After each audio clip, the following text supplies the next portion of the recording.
This is the story of the new National Party rescue missions, always ready to rescue Grenada with resilience, courage, and unwavering leadership. Founded in the early 1980s during a time of great uncertainty, Grenada was still reeling from the aftermath of the revolution, especially the violent way it ended.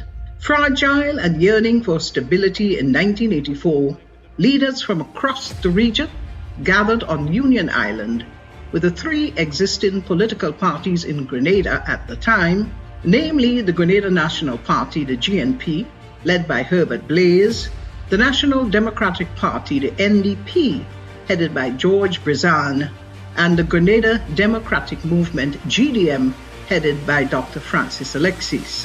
That meeting in Union Island resulted in the formation of the new National Party, the NNP. At the inaugural meeting of the newly formed NNP, Herbert Blaise was elected as the political leader, with our present leader, Dr. the Right Honorable Keith Claudius Mitchell, appointed as the General Secretary. In December 1984, the first parliamentary general elections post-revolution were held. The new National Party won 14 of the 15 seats, and Herbert Blaise was elected Prime Minister. His vision was a united Grenada, with key pillars being economic and infrastructure development, tourism, and strong international relations. His humility and dedicated service to restore our democracy and rebuild our institutions will always be etched in our history. Internal differences between the leaders of the three parties that formed the NNP saw the exit of George Brizan and Dr. Francis Alexis in 1987. They subsequently formed the National Democratic Congress, the NDC, with George Brizan as the political leader and leader of the opposition in Parliament. By 1989, Dr. Mitchell became the leader of the NNP. In 1990, the NNP lost the general elections to the NDC, and Grenada was again faced with major challenges. Grenada's weak growth performance during the period 1990 to 1994 was attributed to a continuous contraction in agricultural output, which declined each year. In addition, the construction industry experienced a major contraction in 1992 due to the sharp fall in public sector investment. In 1993, output declined in the mining and quarrying, construction, and manufacturing sectors, as well as in agriculture. Gross domestic expenditure declined continuously from 117.4% of GDP in 1990 to 102.1% of GDP in 1994. By 1995, the new National Party was called upon by the people of Grenada to perform its second rescue mission under the leadership of Dr. Mitchell. The work of the NNP team and the clarion call for inclusivity during that period of service led to the party's first historic clean sweep victory in 1999. With the exceptional leadership of Dr. Mitchell, the NNP team went on to shape some of the most defining moments in our nation's history post the period of the revolution, leading the country through its darkest hours of two major hurricanes, Ivan and Emily, a world financial crisis, and a pandemic. Grenada suffered damages in excess of 200% of its gross domestic product, GDP, as a result of the hurricanes. Team NNP was charged with the responsibility to manage the rebuilding process in collaboration with the social partners, including the opposition. Worthy of mention are a few of the key Build Back initiatives: distribution of free material support, the reconstruction of 200 homes for vulnerable families, the negotiation of 6 housing schemes, most of which we have today: Soubise, Montrush, St. David's, Diamond, and Beausejour, rebuilding of 2 national stadiums, negotiation with the U.S. aid to build 1,200 houses. Negotiations with the U.S. aid to finance the cost of homes for 150 families. Cap on gas price. Reduction in property taxes. Provision of planting materials, fertilizers, labor support, equipment, and grant support to farmers to compensate for their lost income. Fisher folks were given grant support to repair their boats, replace engines, other equipment, and to compensate for interim loss of livelihood. The new National Party was asked by the people of Grenada to sit out the period 2008 to 2013 in the governance of the country. But by 2011-2012, the cries of yet another rescue mission were heard. In 2013, in true NNP fashion, we armed ourselves for the battle, and in 2013, we took on the fight and were victorious. From his first entry into Parliament in 1984, Dr. Mitchell's leadership became a symbol of progress, leading to two more historic electoral victories in 2013 and 2018, where the NNP won all 15 seats. A powerful testament to the unwavering trust and confidence of the Grenadian people. This era of the NNP saw heightened collaboration with our social partners to craft a homegrown structural adjustment program. The key objectives of this program were increase growth, restore fiscal and debt sustainability, strengthen the financial sector, while ensuring that social safety net programs such as the Support for Education, Empowerment and Development SEED program better targeted poor and vulnerable households, and that a targeting instrument was utilized to more objectively identify beneficiaries. During this rescue mission, Team NNP reduced unpaid claims of $100 million and had an average GDP growth rate of 5% and above consistently. The national debt was significantly reduced, moving from 108% of GDP to 57.7% before COVID-19, a drastic decrease in unemployment from over 40% to under 15%. The NNP spearheaded the construction of two national stadiums, expanded the cruise port to accommodate over 300,000 visitors annually, and upgraded more than 1,500 kilometers of farm roads, making life easier for our farmers and boosting agricultural production. In the realm of social progress, the NNP's legacy is undeniable. We brought clean, potable water to over 95% of households, expanded electrification to rural areas, and revolutionized telecommunications, making high-speed internet accessible to schools and homes across the nation. Education was a cornerstone of the NNP's commitment to the nation. The government awarded over 3,000 scholarships, providing access to higher education for students who would otherwise not have the opportunity. Through programs like the Imani, Empower, Project Fly, Youth Biz, Aspire, Reach, and Youth in Agriculture, the NNP empowered thousands of young people with skills training, job placement opportunities, and the chance to build a better future through scholarships and other support programs. During the COVID-19 pandemic, the NNP protected the livelihoods of thousands of Grenadians through physical measures that stabilized the economy and prioritized public health. Over 7,500 families benefited from housing initiatives, and as of June 2022, the NNP was paying pensions to 2,200 retirees with an average annual budget of $75.4 million. These victories were more than just political successes. They were endorsements of NNP's dedication to the people of Grenada. Dr. Mitchell's leadership brought about significant economic progress. Today, Grenada finds itself at another critical crossroad. The current NDC administration's mismanagement has weakened our economy, eroded key institutions, and undone much of the progress the NNP worked so tirelessly to secure. Under the NDC, serious crime and inflation are skyrocketing, the quality of healthcare deteriorating, and the people are once again bearing the brunt of poor governance. As history has shown, when Grenada calls, the NNP is always ready to respond.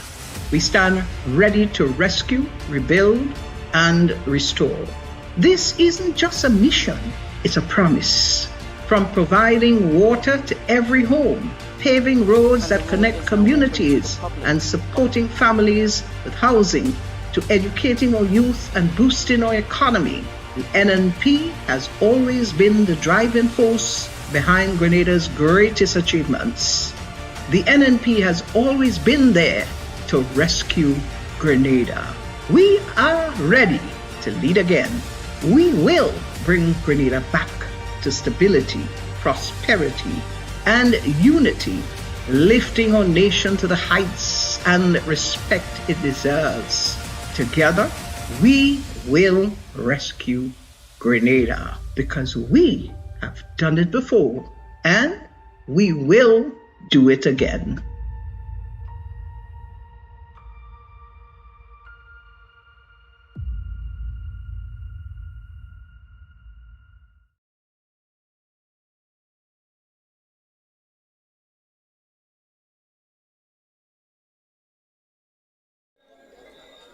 Rosehill, St. Patrick's East. Good evening to every one of you.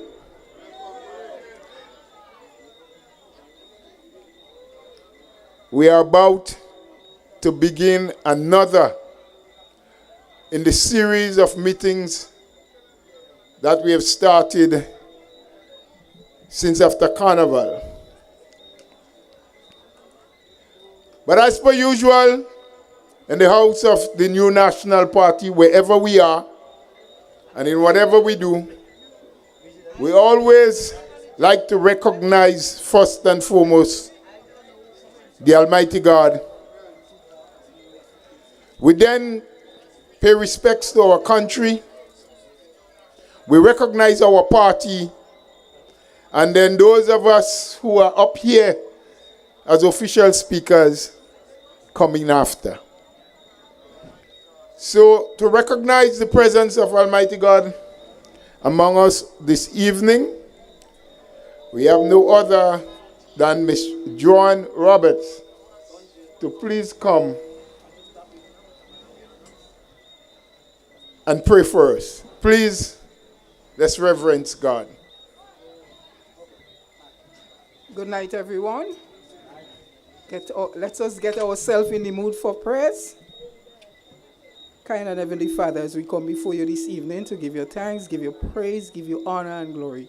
Thanking you, Father God, for the blessings of the day. Continue to give us the guidance and the protection that we need.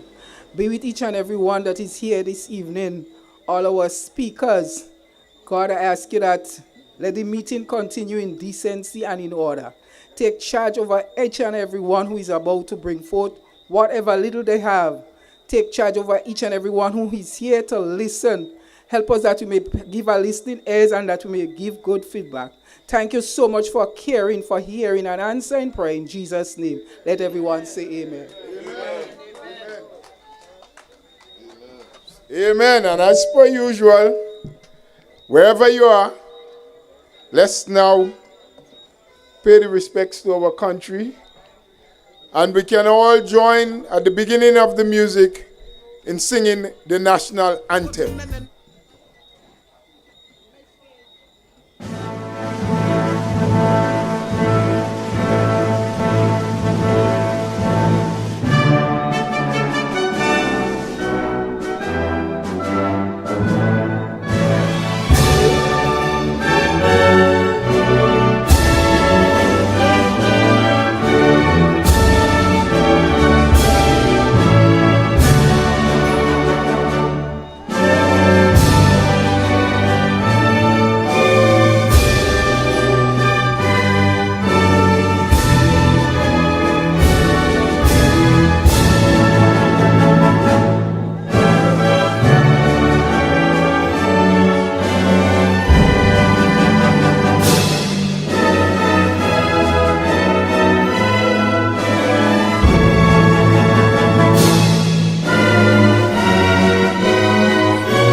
Thank you very much. And we move on.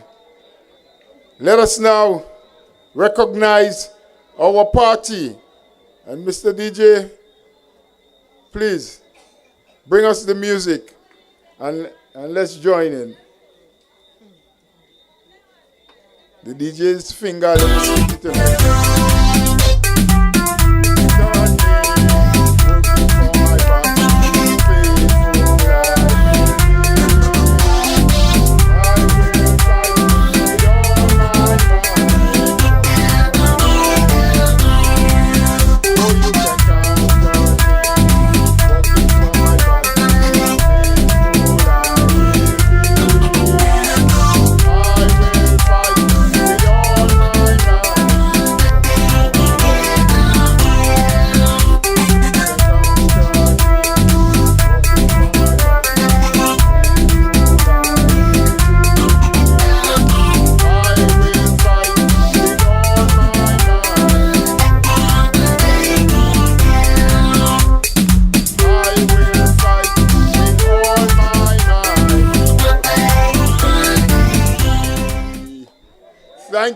Thank you, Mr. DJ.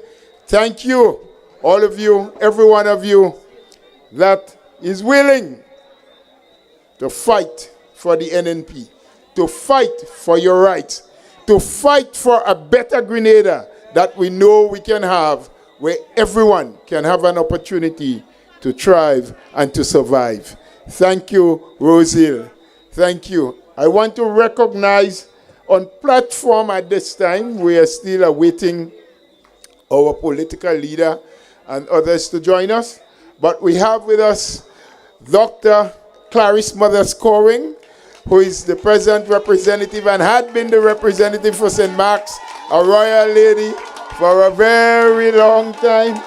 Of course, we have with us our Mr. DJ, let's get some music as we welcome our political leader, Sister Emmeline Pierre. I should join us. We are very happy. Our political leader is here with us now. And then we have with us our dear brother, who is the caretaker for St. Patrick's West, your sister and neighboring constituency, Brother Gilani Glynn. And up on platform as well is your own caretaker for this area and this constituency, St. Patrick's East, Brother Bertrand John, BJ, as we know him. Let's have a rusty long of applause. And with us on platform this evening as well, we have a former representative for this constituency, St. Patrick's East, and someone who hails right from this community, Brother Pablo Clifton John, as we know him. And at this time, I will invite Brother John to please. Paul, sorry. Well, I thought you and BJ was brothers. It is my bad. So I give her John. He's your brother, but not the same father. Yes? Clifton Paul. My bad, and I'm sorry. I apologize. And I'm inviting him to come to microphone, of course, to welcome all of you to his beautiful village.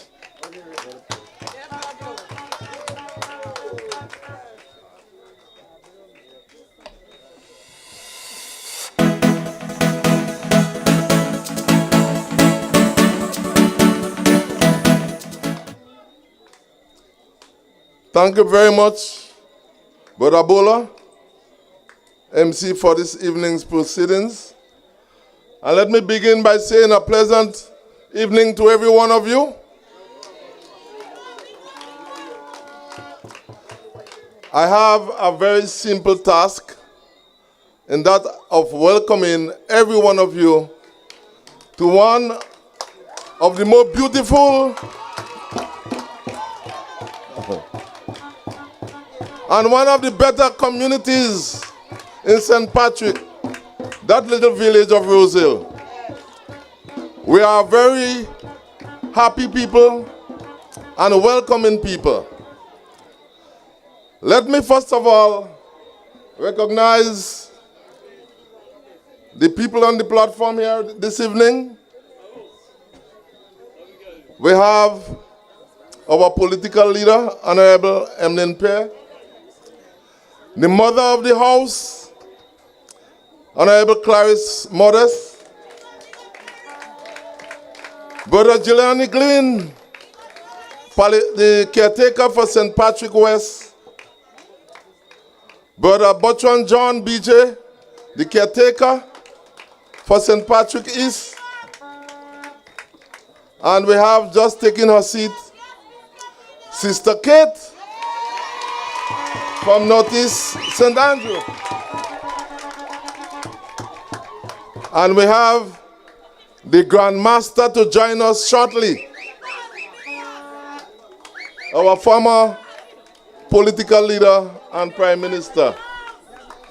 And we have here too Sister Lorena Waldron.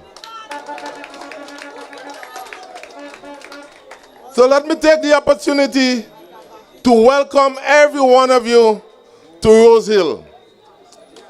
We are expected to have a very exciting time and a very fruitful and successful meeting this evening. The other side said, information will be given on a need-to-know basis, but we of the new National Party, we are taking and bringing the information to you. We're not waiting on them. And we have very capable people here, very capable people in the new National Party to bring the information and the truth to you. The new National Party has been tried, tested, and proven. And we have done it in the past, and we will do it again. Because, brothers and sisters, as you know, the new National Party is the vanguard party of the working class people of Grenada, Carriacou, and Petit Martinique. We care about the marginalized. We care about our young people. We care about our poor and vulnerable people. And we have done numerous things in the past for our people. Many of our social programs, many of the training programs, and quite a lot have been done, projects, programs to uplift our people, our young people. And brothers and sisters, in 2022, we have made a very serious mistake, and we regret the mistakes we have made. But my friends, we cannot give up. We cannot give up.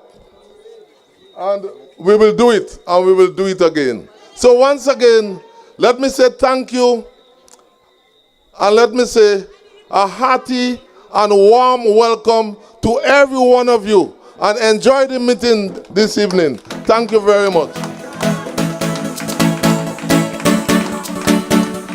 That was Brother Clifton Paul. The man sung in good style. You want to come back on the platform? I thought Pablo said you retire. Anyway, thank you, Pablo. We know. Yes, you can't stay quiet. Once you are NNP, you can't say, oh, let us say, we can sit down, sit down. Anyway, this evening I can't sit down because I have a full house. Yes, a full house. And they had to bring information to you. So, we're starting off. 25 of us? You people are jokes. There are some young people, young, brilliant people. Wherever we go, they open the baton. The captain say, put them first. Let them make runs. Yes? So when more senior people like me go in the wicket, we ain't have to bat plenty. So to bring information to us and to start this evening's meeting, I want to bring to you a young and intelligent man. He hails from St. Patrick's. He hails, in fact, from St. Patrick's West. Brother Giuliani Glynn, please put your hands together as he starts. The Canadian rebirth is truly on its way. The delivery that we promised steadily continues and will be expanded. We know we are, but we don't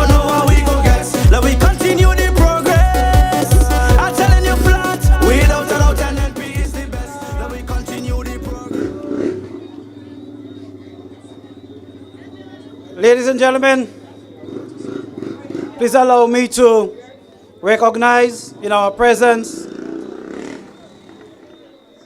our leader of His Majesty's Opposition, political leader of the New National Party, Honorable NNP. En route, our former Prime Minister and political leader, current party chairman, Honorable Keith Claudius Mitchell. Our chairman for this evening and our party general secretary, Brother Roland Bola. Parliamentary rep and mother of the house, as they say, for St. Mark, Honorable Clarice Modest Cohen. Parliamentary rep for St. Andrews Northeast. The unstoppable Kate Skeeter Louis Peters. My colleague and brother from the north, your very own Butran John, more affectionately known as BJ. Members of the executive who are here, party members, those of you gathered here this evening, those joining us online, thank you for being here. Good evening to all of you gathered here at Rosehill, St. Patrick's East. It is an honor to stand before you as the appointed caretaker for St. Patrick's West, representing the new National Party. I am here this evening to share our concerns and our vision for our communities and our nation, with special focus on agriculture and fisheries. Growing up in St. Patrick West, I have witnessed firsthand the challenges and triumphs of our farmers and fisher folk. My journey has been shaped by values of hard work, integrity, and the spirit of farmers like my grandfather, who received an OBE award for agriculture and was a farmer his entire life. I remember learning so much from him as we helped him cultivate over 20 acres of farmland. My father before him, although more popularly known for his achievements in sports and education, who also farmed over 11 acres of land. And now the mantle falls on me. These values have guided me through my life, and I will continue to use them to help serve you, the people of St. Patrick. Our farmers and fisher folk are proud and hardworking, but we face significant challenges here in St. Patrick in particular that require immediate attention. Would you believe there are farmers in St. Patrick who are yet to receive the hurricane burial relief monies? Facts. And they have done what was required of them. And no, there is no money sitting in the Ministry of Finance or in the Ministry of Agriculture with their names on it. They are yet to receive any assistance from this government regarding the hurricane burial relief. Farmers can't return to their lands owing to debris still covering their plots. I had a conversation with a retired teacher, only recently retired. And he was saying to me that his intention was to use part of his retirement monies and invest in the lands that his father has left for him. But to this day, he cannot even enter the land because there is so much fallen trees and debris that it is dangerous for him to do so. And he has not received any help from farm support of persons to help him to clear up and clean up. And the little bit of monies that they received is nowhere close to being enough to help you if you have large-scale lands. Monies have run out, and some farmers can't even replant as yet. Farmers will tell you the $5,000 they received and the $9,000 they received, by the time they buy equipment and they pay farm labor to clear up the land, the money's done. What are they supposed to now use to buy planting material and to reinvest in the planting and recultivation of their lands? No new farm roads in St. Patrick since this new administration has come in place. Not one. And the roads that we have, the roads, for example, like the mountain road that connects Shantimel all the way over to Montrule, poorly maintained, bamboo over the road, the grass taller than me. It is dangerous for vehicles to traverse there because vehicles moving in either direction now have to drive in the middle of the road and around corners. That is a danger. And if our farmers can't have access to the lands, how are they supposed to bring in the planting material? How are they supposed to remove their products from the land and bring it to market? There has been no new programs or incentives for farmers as cost of production continue to rise. Rising cost in fertilizer, planting material, animal feed, and agricultural inputs. No new markets for our farmers, resulting in local farm produce being more expensive. The goat, sheep, and pig program, the GSP, is far out of reach for most of our local farmers, given the cost of the requirements that it takes to have access to those animals. We can't afford it. St. Patrick's farmers can pay $5,000 and $3,000 for goat and pig and sheep. It is out of reach for us. Friends, and this is no laughing matter, although I chuckle, because sometimes I wonder what is happening in St. Patrick. In a recent GIS report, where the representatives for St. Patrick's East and West spoke about their accomplishments, one of the areas they touched on was agriculture, receiving some items, equipment, and so on, donated from a Middle Eastern country to the farmers here. In the report, there is nice video and presentation of equipment and things handing out to the farmers. But I challenge each and every farmer here today, each and every farmer viewing online, go to the 4 community center right now and see what is under lock and key and heavy security inside of that building. The community does not even have access to the community center. You can't have what we call a happy hour after a funeral there. You can't have a meeting inside there because we have to take hired security to put there to secure the same stuff that was donated for our farmers. Meanwhile, our farmers are sitting here in St. Patrick's, the farmers in Chambord, the farmers in Shantimel, the farmers in Montrule and Montrich, begging for equipment, begging for help, so that they can go back to the land and restart the cultivation and the resilience that they are known for. We are no beggars. We are not pleading. We deserve better from a government that says they will transform Grenada, Carriacou, and Petit Martinique. We are calling for our share of transformation. We want to see it here. We want it present. Friends, it only gets worse, you know. Because now I'm about to talk about fishing. Friends,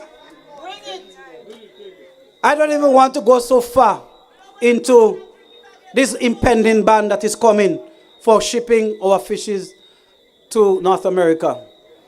Day before, I spoke to a fisherman, young fisherman, worked several years on cruise ship, took his monies, reinvested, bought a trawler. Come back home trying now to build his house and take care of his family. And he said to me, I'm not asking for much. I understand that we have had lapses in some areas and we are under threat. But to this day, no one has come to us. No one is saying anything. I am scared. I am concerned. I don't know what to do. What are the changes I need to make? Is there stuff I need to order? He said, recently I went to China. I could have gotten stuff there. Nobody is saying anything to me. I do understand that to protect the trade, I'm going to have to make some further investment. But at least somebody needs to have the decency to approach me as a young man, investing, putting my life at risk, going out into the ocean, trawler fishing, trying to get support. Where is the care? Where is the support? None whatsoever. And now you look at the fish market in Sept. Oh my God. Since 2024 June, the fishermen lockers were completed. To this day, not one has been handed over to the fishermen. Since June last year, the equipment for the cold room has been sitting in boxes inside the fish market. Cannot be set up to this day. Cannot be utilized by the fishermen. And you want to know why? You'll never believe. The door for the cold room, it needs to be replaced. 1 year and months, and we cannot find a door and a door frame to replace the one that is there so the fishermen could have a cold room for the fish. And you want to know what's worse? The company who made the cold room door, the name of the company and the address is on the front of the old door that is still up. That is the kind of transformation that they want to bring to us. That is the kind of respect that they have for our farmers. That is the kind of love and concern that they are showing and the kind of support they are giving to our fishermen. 3 weeks now, the ice machine is not working in Sept. What are our fishermen supposed to do? We have a jetty, you have a hole bigger than Granitang. The jetty is falling apart. It's a hazard. Not even a sign up to say, don't go there. The fishermen still have to take risks and chance to use it. That is the love. That is the support that we're getting. That is the transformation that they're delivering for us. Friends, as I close, let me just share with you a few things. We're not here to just complain and point out what they're not doing. We could point out what they're not doing because we know better. We could point out what they're not doing because we've done better in the past. And if you want to talk about fishing facilities, well, now you're talking NNP. Because when you look at the fishing facilities in St. George's, you look at the fishing facility in Grenville, you look at the fishing facility in Guave, New National Party has been the one behind that, working on behalf of our fishermen. If my memory serves me right, and probably Sister Modest could correct me here, she was the one instrumental in getting the ice machine that fishermen use and ask for supply, and all the communities from Sept to Guave in St. Mark, herself and Brother Dabrio. That is the work of the New National Party. That is the care of the New National Party. That is what we have delivered. The same mountain road from Chantimel to Montreal, paved and delivered by the New National Party. Farm labor support was given to our farmers. Even I as a farmer received it under the New National Party so we could have increased production. We had subsidizing of the cost of farming inputs and fertilizers under the New National Party, helping our farmers reduce input costs so that we could keep the price of our local produce down for local consumption. Training programs to boost local food production and agro-processing, New National Party. Improve facilities island-wide, as I've mentioned before. We have always viewed agriculture as a national security issue, and we have always given it the priority it deserves. Can we do more? Sure. Will we do more? Absolutely. You can count on the New National Party for real transformation you can see and touch. Friends, as we look forward, we want a Grenada where farming and fishing is profitable again. With renewable infrastructure, fair market access, and programs to incentivize our youth to get into farming and fishing. I have walked this land. I have been in Chambo. I have been in River Sally. I have been in Montrose. I have been in Chantimel, Davie. And the cry out, all our farmers and fisher folk are the same. We want assistance. We want attention. We want our fair share. So let me stand resolute here today, alongside my political leader and the team of the New National Party, and say to you boldly that the New National Party is here. The new National Party is prepared. We are willing to work on your behalf. This isn't about me. This isn't about just individuals. It is about our people, our community, our pride, our decency. It is about a better and a progressive Grenada, Carriacou, and Petit Martinique. But friends, we cannot do it alone. We need you. We need your support. So I ask you to take a stand.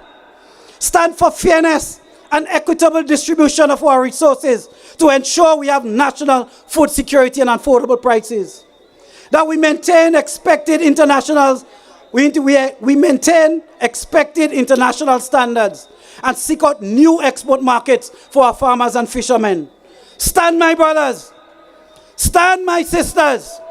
Stand, our people. Stand, St. Patrick's West. Stand, St. Patrick's East.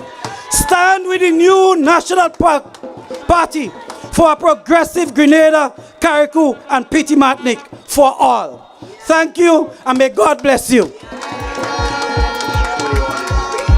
The delivery that we promised steadily continues. Brother Glynn. We know how we are, but we don't know how we go get. Gilani Glynn. Getting better by the minute, by the hour, by the day, by the week. Yes, NNP is a powerhouse. We just need to do what we ought to do. Make sure you get registered and those around you are registered. Check the voters list all the time. Mr. DJ, give us the music. Our past political leader, our past prime minister, our chairman is here. Doctor, the Right Honorable Kit Mitchell.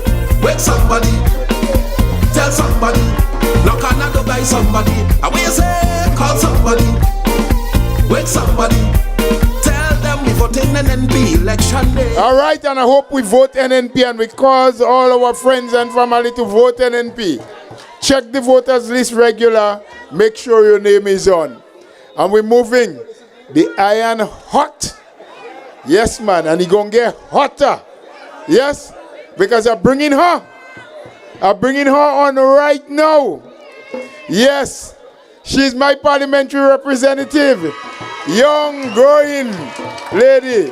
Let's make noise for Sister Kate Skeeter Louis Peters. Solid and the pillar strong. Don't stop the progress. We're moving on, The house solid and the pillars strong. don't stop the progress.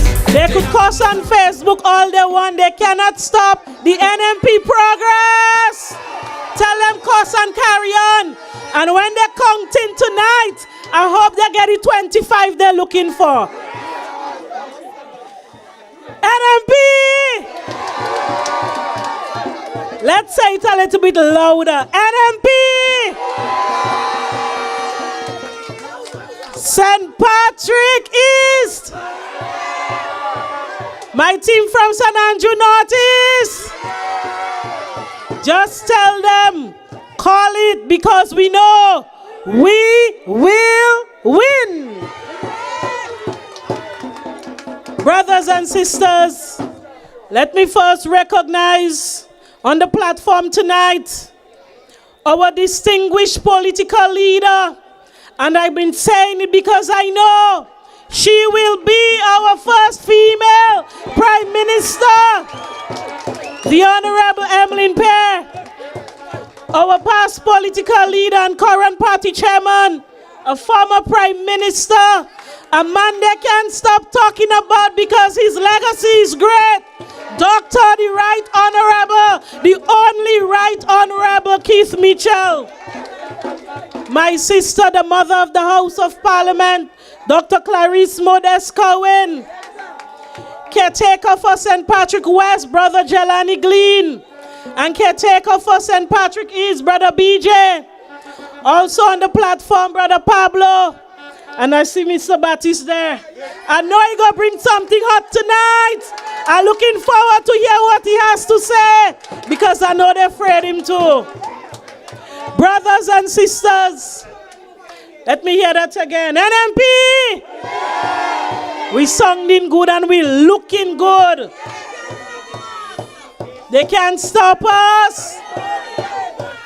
Brothers and sisters, tonight I speak to you as a mother, as a teacher for many years, and as a mentor who listens to you every day, to your stories, because I feel your pain and I see the worry in your eyes every day, because most of you do not know what tomorrow will bring.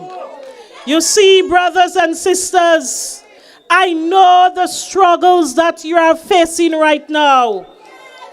And I know the hurt of many parents who cannot stretch the meager paycheck to the end of the fortnight and the end of the month. And those who have lost their paycheck from since June of 2022. I know the despair of our young people, those who have worked hard on their qualifications but cannot find a job. And you see, the Caribbean Development Bank tells us what we already know and feel. Grenada is ranked among the highest in the Caribbean for youth unemployment. Brothers and sisters, this is not just a number on a page.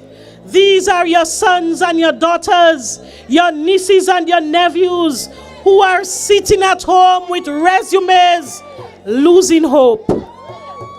And what has this government done? What have they done? Every year since 2022, they cut the budget for youth development, reducing it by over $20 million. At the very moment when our young people needed more, instead they cut and reduced the budget for youth. And instead of investing into the future of our young people, they're only giving a set of short-term training program that will disappear in thin air. And what happens? It cannot build any sustainable opportunities for our young people. So yes, our young people are crying out for opportunities. Remember, CDB told us that Grenada ranks among the highest for youth unemployment in the Caribbean. But this government, they expect us to clap for short-term training programs that would lead to nowhere. They take their photos, they send out press releases. Then what happens? Our young people goes back home, goes back to the street, goes back on the block, still unemployed, losing hope. But I must say to you that under the new National Party, our young people had many opportunities, because what we did, we launched many programs that placed thousands and hundreds of young people into real jobs. We invested in scholarships and skills development, helping our brightest young minds reach their fullest potential. Today, they are community leaders. They are civil servants. They are leaders in their own rights. And that is because the new National Party invested in the young people of this country. This is what real investment looks like. Brothers and sisters, let's talk about education. Because they like to boast about free tuition as if this is something that never happened before. But let me tell them the facts. That free tuition has been provided throughout the years and even under our administration. But we did it different. We did it better. It was a better policy for education access for everyone. We provided free tuition to those who couldn't afford it, because that left resources to provide transportation and meal allowance for those children. How can you expect a young person to remain in school if they can't afford bus, if they cannot afford lunch? It is no surprise, my brothers and sisters, that the level of dropouts in TAMCC and NULO is rising because they are frustrated. And did you see the amount of them that they turn into gambling? The news showed it last week. That is because they're looking for $1. They're looking for $1 to pay the bus to go home. They're looking for $1 to buy their lunch. Brothers and sisters, our young people have been neglected, and our young people deserve much better. And you know, they want you to believe that this free tuition is for everyone. It is not. Just as the students who sign up for the technical subjects, who sign up at the technical department, that they have to pay their own tuition fees. They don't want you to know that. But they know the truth. You know the truth. And we know the truth, and we must speak the truth. And what about the school feeding program? They removed the $1. And they had no plan, but they just wanted a headline. They wanted a photo op. So now the cooks in schools are scrambling to provide a hot meal for the children. Some days they go without meals. Ask the principals in the various schools, and if they are honest, they will speak the truth. I heard for the new school term, they provided meats. So we expect the children to eat meat alone? Yes, I heard that they're afraid, but you must speak the truth because only the truth will set you free. And let us be real, brothers and sisters. The cost of living. I remember they said, we're going up, we're going up, we're going up. But we did not realize that everything that we depend on, all our basic needs were going up under this so-called transformation government. Because flour gone up, sugar gone up, electricity gone up, water bill gone up. How do they expect us to survive? And you know, they turn a blind eye to everything that has been happening. And do you know that the attackers and their defenders on social media say, that's okay, it's happening all over the world. But this is not what we put you today to do. You have to solve the problem. If everything is going up, you need to find solutions to bring it down so that our people can afford it. Tonight, let us say to them, and I want you to shout out loud and clear, that enough is enough. Let me hear you say enough is enough. Because the new National Party, we are ready. We have been tried, tested, and proven. And we are ready to fight for you all, brothers and sisters. All of you Grenadians, we are ready to fight for your children. We are ready to fight for your livelihoods, to fight for a Grenada where everyone can live comfortably. Let me ask you, and I want you to answer me, are you ready to fight for a brighter future? Are you ready to get rid of this government in office? Are you ready to take back Grenada for its people? Grenada, St. Patrick East, this is your moment. This is our moment. Let us rise together with one voice. Let us rise together as one people. And let's take back our future. So let me hear you say it again. Enough is enough. Hold on. There are some people at the back of the class. Let's say it for them to hear. Enough is enough. Because the new National Party is ready.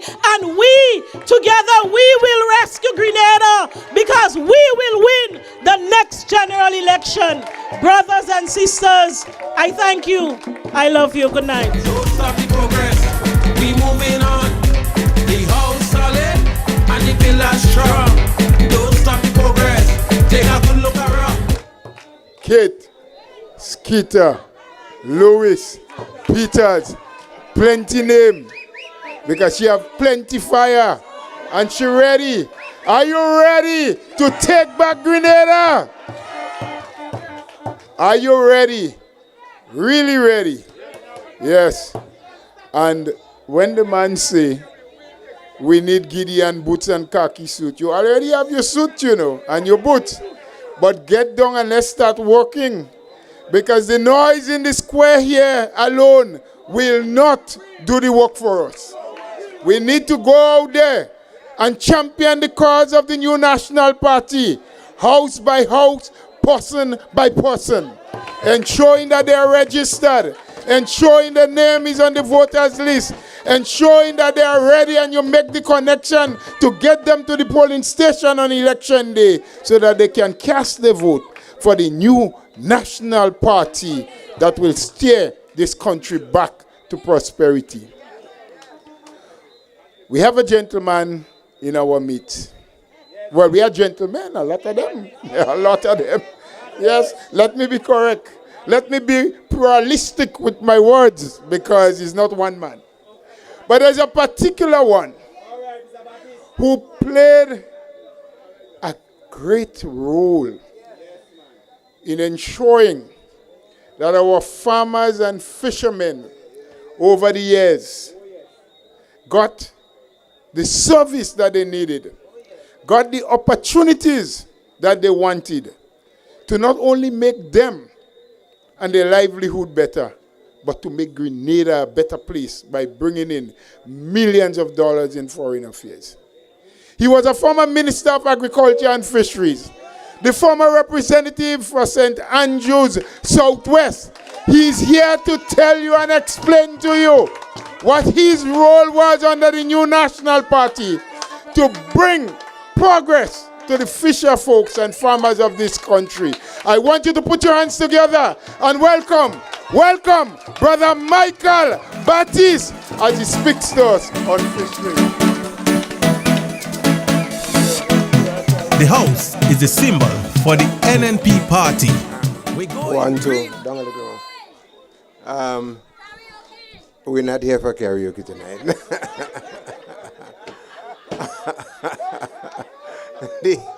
the political leader of the new National Party, Sister Evelyn Pierre, former Prime Minister of Grenada, the Right Honorable Dr. Kit Mitchell, the parliamentary arm of the new National Party, other members of the platform, a pleasant evening to each and every one of you here this evening. You know, I came in here this evening and immediately scores of people asking if Brother Jude has something next door, if the karaoke is on next door. It's not tonight, it's on the 27th. That is when we usually come here.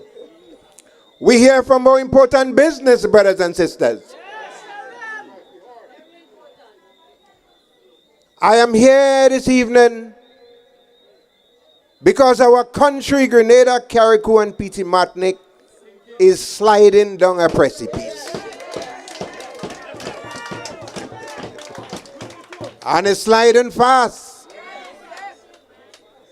I am here this evening because I am here to give you the information as to what your representative here in St. Patrick's East and the other one in St. Patrick's West is doing to you. Not just the people of St. Patrick's East and West, but the entire Grenada, Carriacou, and Petit Martinique.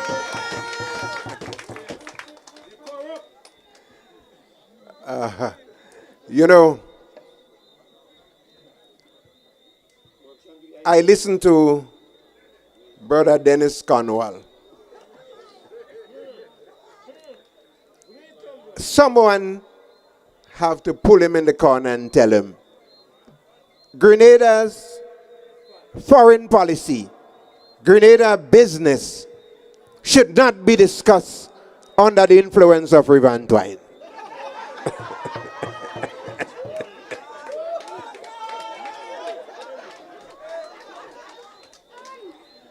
You know, brothers and sisters,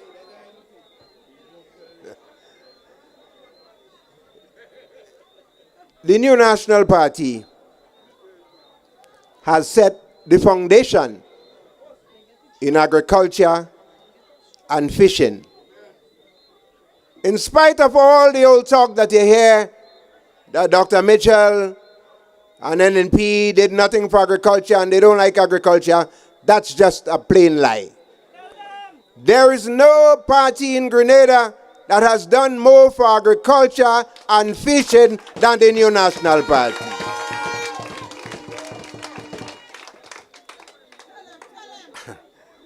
I don't want to take much of my time going back to the history because I have a 10-minute sting here.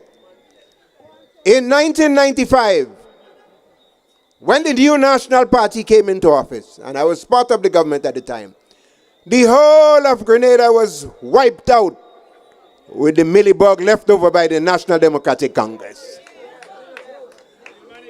We did not cry, we did not panic. We didn't go on Facebook. We went to work, and less than a year and a half, we brought the millibug under manageable control. The banana industry had collapsed. And as Dr. Mitchell standing here, he can tell you. We stood up. And in 1998, the trucks roll out of Belvedere, Windsor, Clocher, and Chantilly, brothers and sisters. If time permits, we're going to talk about him a little later on. Now, the new National Party faced several challenges when we came into office. In 1995, in fisheries, there was over 200 trawlers, fishing trawlers, licensed by the National Democratic Congress, fishing in our waters, depleting our stocks. There's a company, an agency in the United States called ICAT, International Convention for the Conservation of Atlantic Tuna. Immediately, they was about to place us on a ban because they say for a small island state, we overfishing. We did not panic. We assembled a team head by a minister, and we journeyed to Portugal where they were meeting. And we brought the data to them and we say, those are illegal trawlers. We brought to them the data we had as to the fishermen from Gove, Grenville, Grand Mall, Soubise, and immediately we resolved that problem. We did not cry. We didn't call no names. We faced the problem head on and we solved that. Again, we face other problems with CITES, where they said we were exporting turtle and lambi and all of that, and they wanted to place us on a ban. We went to these organizations and we said, look, we have strict conservation measures in Grenada, and we will give you a management plan as how we manage the stocks of turtle and lambi in our area. They accepted it, and we leave happy with their decision. And brothers and sisters, after the WTO kicked in some regulations that we could not ship banana to Europe as we used to, the new National Party, under leadership in the Ministry of Agriculture, identify an export crop called the soursop. You know, I see today with great pride young men with a coconut knife on top of a van, and they're going around, they picking soursop. Rose Hill, Montreach, River Sally. and everybody. That was made possible by the New National Party. And let me tell you what happened. When we started shipping soursop, the United States, US FDA, they said Grenada soursop had internal feeders. And they was about to place a ban on us. Again, as minister, I huddled with the Minister of Finance. And I said we need to do something immediately.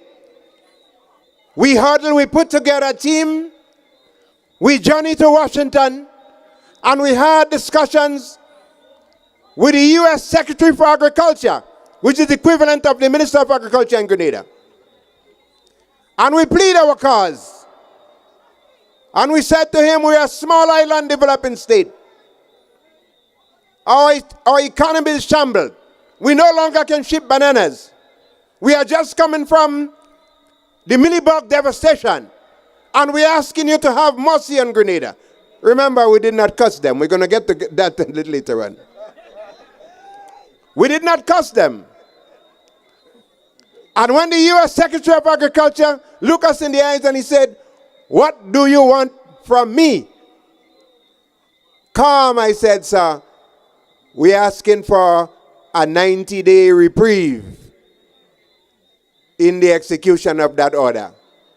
And we're asking you to send technicians from USFDA, send them to Grenada so that they could see for themselves what we are doing here in Grenada to make soursop exportable to America. Again, we huddled with the then Minister of Finance, Dr. Mitchell. And we said we need to build sanitary and phytosanitary measures. And we did so in marketing board that they discard now, they dismantle marketing board. Because you see, the guy who did that, he does not understand the contribution of agriculture and fisheries to the local economy and ordinary people. The U.S. sent some people down to Grenada. And in 3 days, we sacrificed over 100,000 pounds of soursop. And they were satisfied. And you know what happened today? Under the new National Party, Grenada is the only country in the world that can export. And you know, when they get it, they say, Dr. Mitchell didn't like agriculture. But after we got that breakthrough, again we huddle with him and we say, you have to make more funds available so that the propagation station in Maribor can produce more soursop plant, so every farmer that needs a soursop plant, he can get it free. And you see the soursop growing, you think it's bat that just fly and drop it from here to there? No. Not at all. It was an orchestrated plan with mature, visionary leadership at the time under the new National Party. Well, I know you don't only want to hear about agriculture. You heard the thing, whether it was pre-deal larceny. And I have to touch that because, you know, I see they're making a big fuss about the pre-deal larceny today. Let me tell you how the pre-deal larceny started. There was a guy here in St. Patrick's by the name of McLeish. He started a farm watch. He invited me as Minister of Agriculture. I saw what was happening and I said, you know what? We don't think it's a good idea for farmers to work all day and night, all day and at night time, instead of staying home with their wives, they have to go and watch their farm. So I spoke with the then Minister of National Security, Dr. Mitchell. And he advised me he's going to talk to the then Commissioner of Police, Fixed Stripe, Bido. He talked to Commissioner Bido. and the police got involved.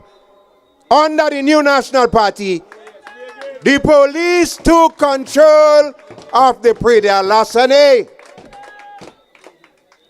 And we did not stop there. We went into Parliament and we started a Predial larceny fund. Again, the Minister of Finance made a $5 million available as a startup in the Predial larceny fund. And I have vivid recollections as to how that went. The first recipient from that Predial larceny fund was a guy named Skipper Clouden. Doc, you remember him?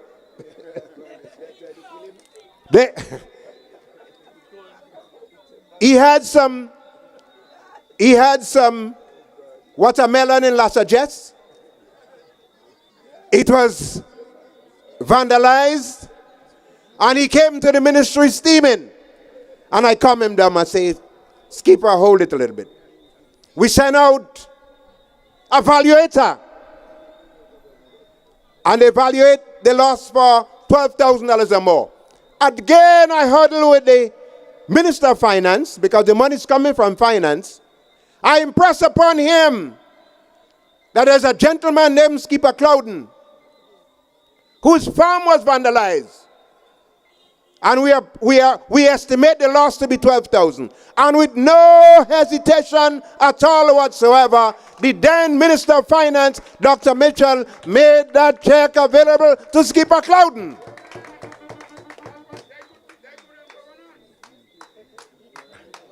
Mr. Chairman, how are you doing time-wise? You see, I ain't get started yet because I didn't come to Andal and Cornwall good yet, my time done already. Who time? Huh? Oh my goodness. A good Samaritan here. Say I could take your time. Put your hands for Brother BJ.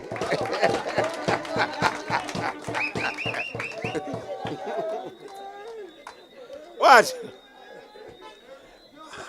Andal and Cornwall, the two representatives for St. Patrick's, East and West, has caused untold damages to you, the people of Grenada, Carriacou, and Peter Martinique, especially you, the young people. And let me tell you how. When Cornwall could say to the United States of America, take your visa and stick it, Cornwall was not just talking for himself, he was talking on behalf of we, the people of Grenada, Carriacou, and Petit Martinique. That is not the language. When Deacon Mitchell, and you know, the man want to be like Maurice Bishop so much, I don't know. Maybe they should find Maurice Bishop's body, dig it up, and put Bishop head over his body. When Deacon Mitchell is standing and telling the United States of America, Grenada is not your checkpoint. Grenada is not in your backyard. And we are a sovereign state. He's driving a nail in the coffin of you, the young people who want to migrate to the United States of America. Brothers and sisters, it doesn't matter how much toilet they give you. It doesn't matter how much roads they build.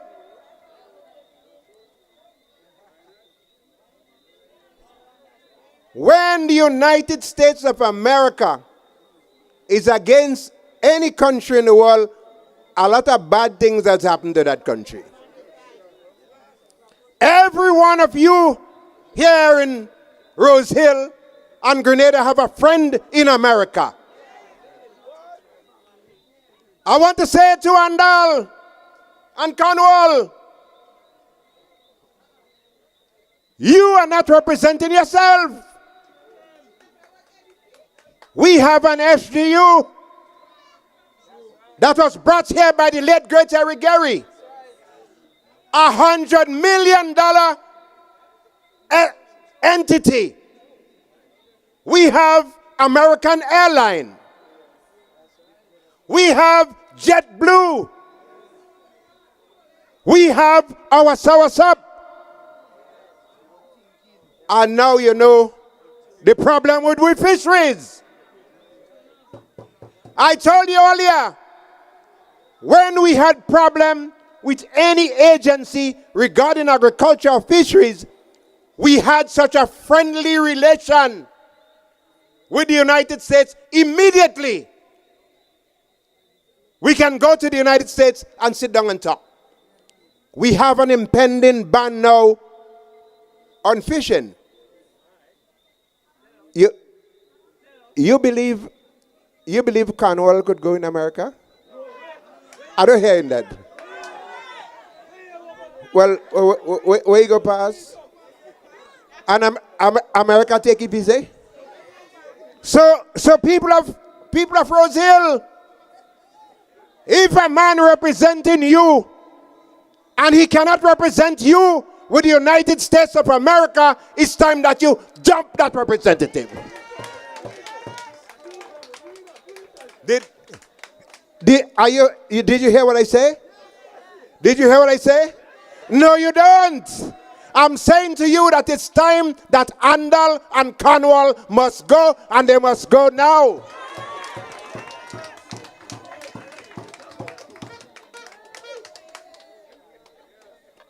Unconfirmed reports. Over 70 Grenadians went to the U.S. Embassy for the visa. Hello? And they don't get it.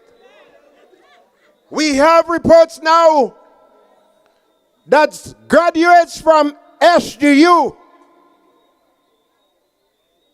that want to go to the United States to do their internship, they have been turned away. My people of Rose Hill, St. Patrick's, is that the type of representation that you want? I'm not hearing you. Did I hear that? Well, tonight we're calling on Deacon Mitchell. You need to fire Andal and Cornwall. You need to tell the United States of America that Andal was talking as if he still believes he's on an MBPM platform.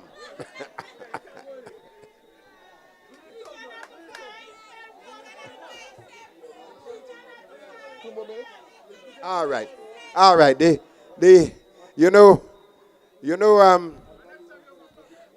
remember when we stand on the platform with Uncle Gary, he never wanted us to use a cordless mic.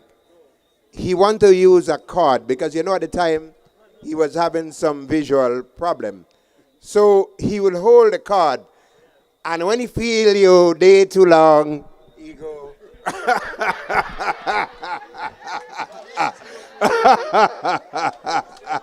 Uncle, go. When you feel the cord tightening up on you.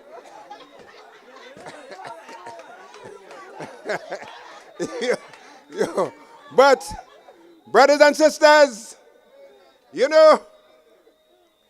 been a long time I've been in the departure lounge and watching the proceedings. But when I look at those in the arrival terminal, as a patriotic Grenadian, whatever differences that myself and Dr. Mitchell may have had before, Grenada does not belong to me and Dr. Mitchell. It is time for us to fight not for the new national party, but to restore normalcy to Grenada, Carriacou.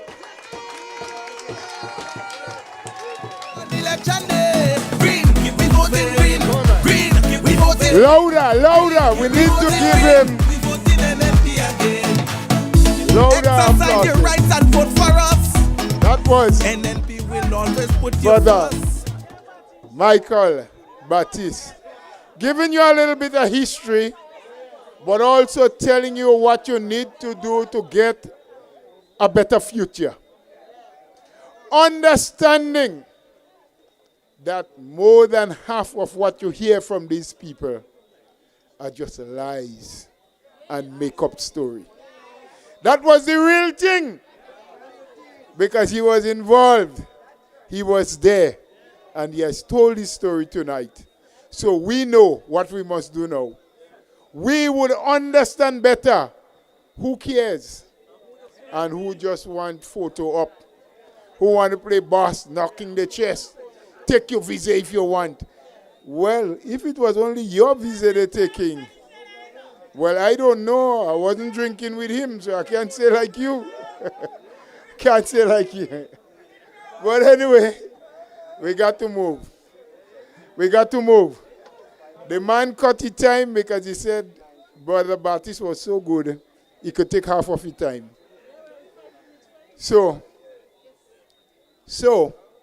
Rosehill, St. Patrick's this, NNP Massive.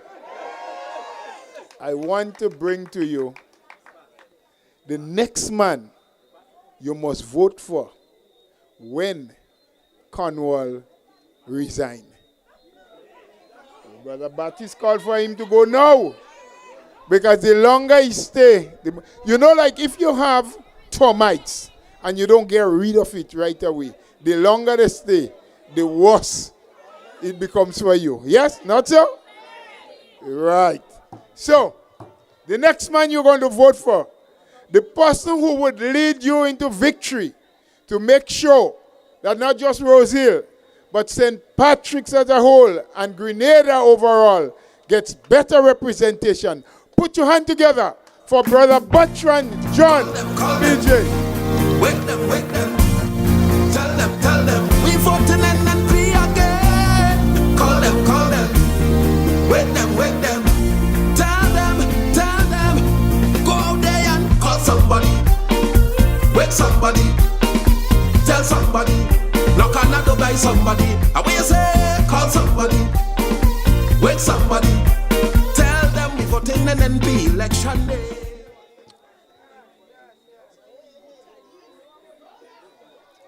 NNP! When we win, what we going to do? We're working together. Mr. Bola, thank you. Thank you very much for this kind and warm introduction. I want to say good night to our political leader, Sister Emmeline Pierre. Let's give her a big round of applause. And I know Mr. Michael Baptiste took away all your energy, but we can do better than that. Louder, ladies and gentlemen. Our next Prime Minister, Sister Emmeline Pierre. I also want to recognize our past Prime Minister and Chairman of the new National Party. Let's big him up in a special way.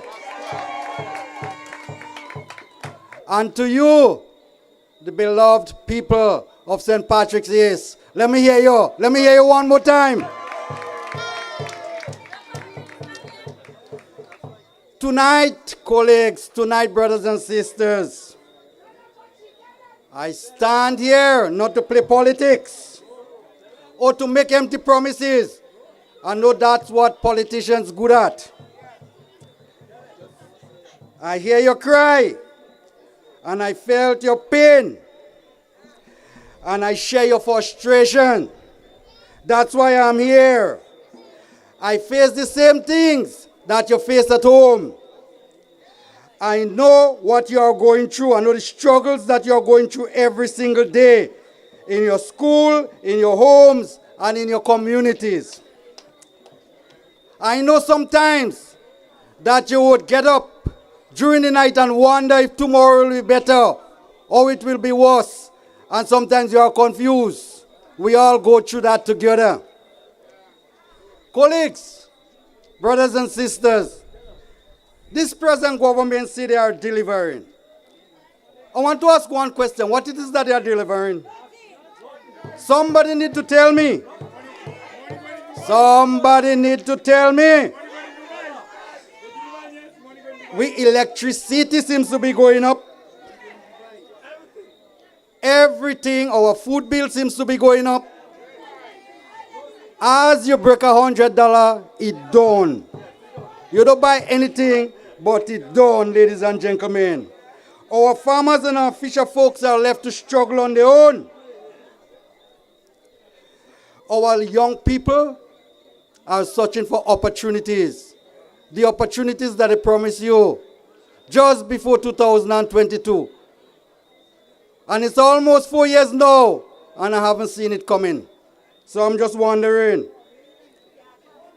is that a better future that they promise us? Well, that's all they can do is to promise. Make false promises. No, we deserve better than that, colleagues. Brothers and sisters, we deserve better than that in our country. We deserve better than that in our constituency.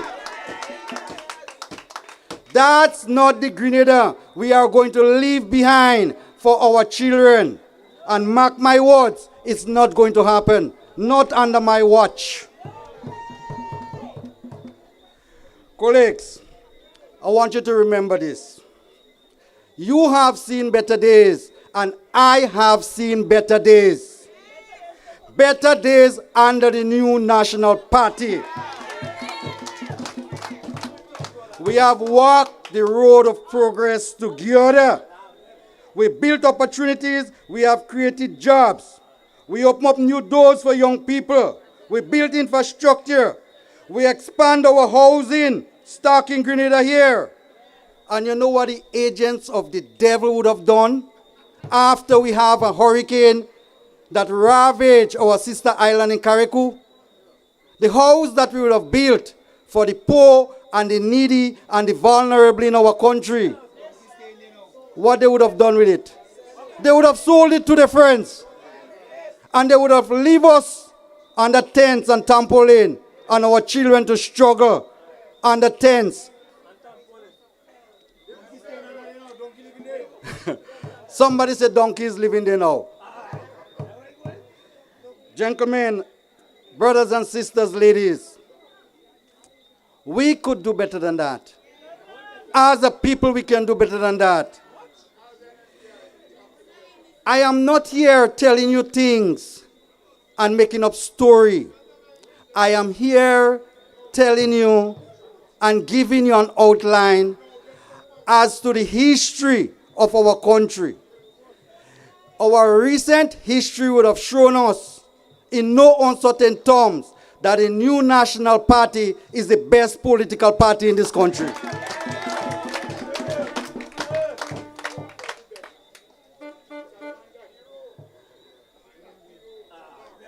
Our brothers and sisters, listen to me very carefully. I want you to follow me on this one. Our position is not a defeat. It's just a time for preparation. We are preparing with you to rescue this country and put it back on a path of growth, on a path of opportunity, to create dignity for all, ladies and gentlemen.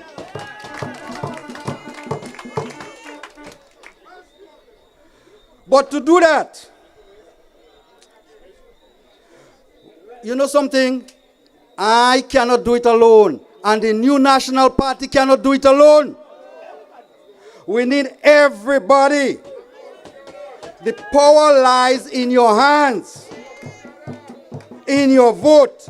And that is why I'm asking each and every one of you to get registered. Do not wait. Encourage your family. Encourage your neighbors. Bring your friends, as somebody would have said. And when the time comes, we must arise as one people and send a very clear and defined message. And that message would state, enough is enough. We had enough. I am not here for no games, ladies and gentlemen. I'm not in this position because I want to be seen.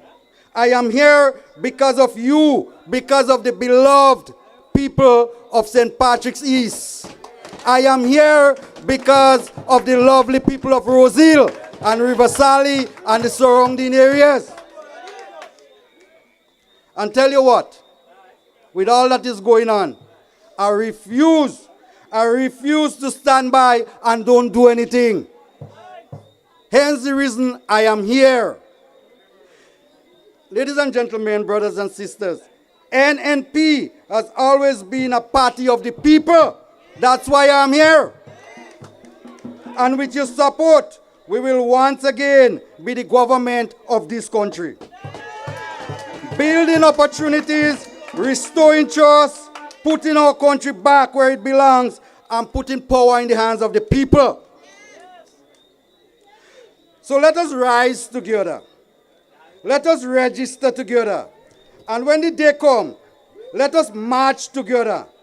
Not just to cast a vote, but to secure a future for Grenada, Carriacou, and Petite Martinique. Ladies and gentlemen, we have a lot of speakers tonight. And tell you what, I know we had Brother Michael Baptist with us tonight. And I know we had Sister Emmeline with us tonight. And Sister Emily would have called me, BJ, you would need to speak about agriculture. Well, when you have Michael Baptist and Brother Jelani, what do you want me to talk about again? Hence the reason I give them my time so I could speak less. Brothers and sisters, have a good night. You know I love you to the bone. And you know I'm standing for you. And I'm by your side and I'm not going anywhere. And this, I'm not going anywhere. And tell you what, it is time we take back our country. It is time we have a defined and a definite future for the young generation. The next generation in our country, we cannot leave Grenada the way it is for them. We have to restore a sense of dignity, a sense of pride in our country. Brothers and sisters, have a good night. Take care. I may love you to the bone. You're crazy. You're mad. Say back, we ain't going back, we ain't going back, we ain't going back. For whatever. For whatever. That was Brother Bertrand John, in his own way, telling you why he is standing with the new National Party, to bring back pride and dignity to our people. As we continue to go, quite some speakers still are watching them here. Ooh, they're looking good. But I just want to, in our midst, call to the front of the platform two prominent people that I have noticed in the crowd. But by the way, I want to remind you too that the next meeting, you know, Uncle used to call him meeting and them as Brother Baptiste called his name earlier on. He said, Jumbo, people, man, people all over the place. So the next Jumbo will be in St. George, Southeast. I'm not sure of the exact place, but by Brother Boeing. Yeah? So as soon as we have it, but that's next Wednesday, the 24th. And then the Friday, which is the 26th, we normally have a sweet lime by the party office, as we call it, the official headquarters. It's a little fundraiser, but it's a time to associate with each other, play little games, whether it's cards or dominoes, eat the best at a sauce and barbecue you can find, you know, and rub shoulders with each other. So I'm just telling you about it so you can join. Next Wednesday, we're in St. George, Southeast, and then the Friday immediately after that by our headquarters. Sister Lorena Waldron from St. Andrews, Northwest, just come forward and take a bow. Just take a bow in the house, supporting and helping us. Yes? And I tell you, last night was jumbo. A fella called me. He said, boy, it's a good thing. It's a good thing. The Prime Minister don't live in St. David's now. Otherwise, last night he might have get a heart attack. I want you to put your hands together for Sister Nolan Thompson. Please, we were with you last night. Take a bow. Let the people of St. Patrick see you. Yeah? NNP. Nice people. Yes? We have a lot of them. But let's move on. The business at hand. Because while we're joking NNP, we're serious too. Yeah? And we have to get it going. Yes? She has been with us. She's a royal lady. She has given representation election after election. She is from Sunset City. Yes? Let's put our hands together for the parliamentary representative of St. Mark's, Sister Clarice Mothers Cohen. I know who I'm voting for. NNP I'm voting for. Tell me who you're voting for. NNP we voting for. So let's keep moving. The economy growing. Let's keep moving. Mike, behave yourself. Please. Thank you to our General Secretary and the best MC in the whole Caribbean, Brother Roland Bowler.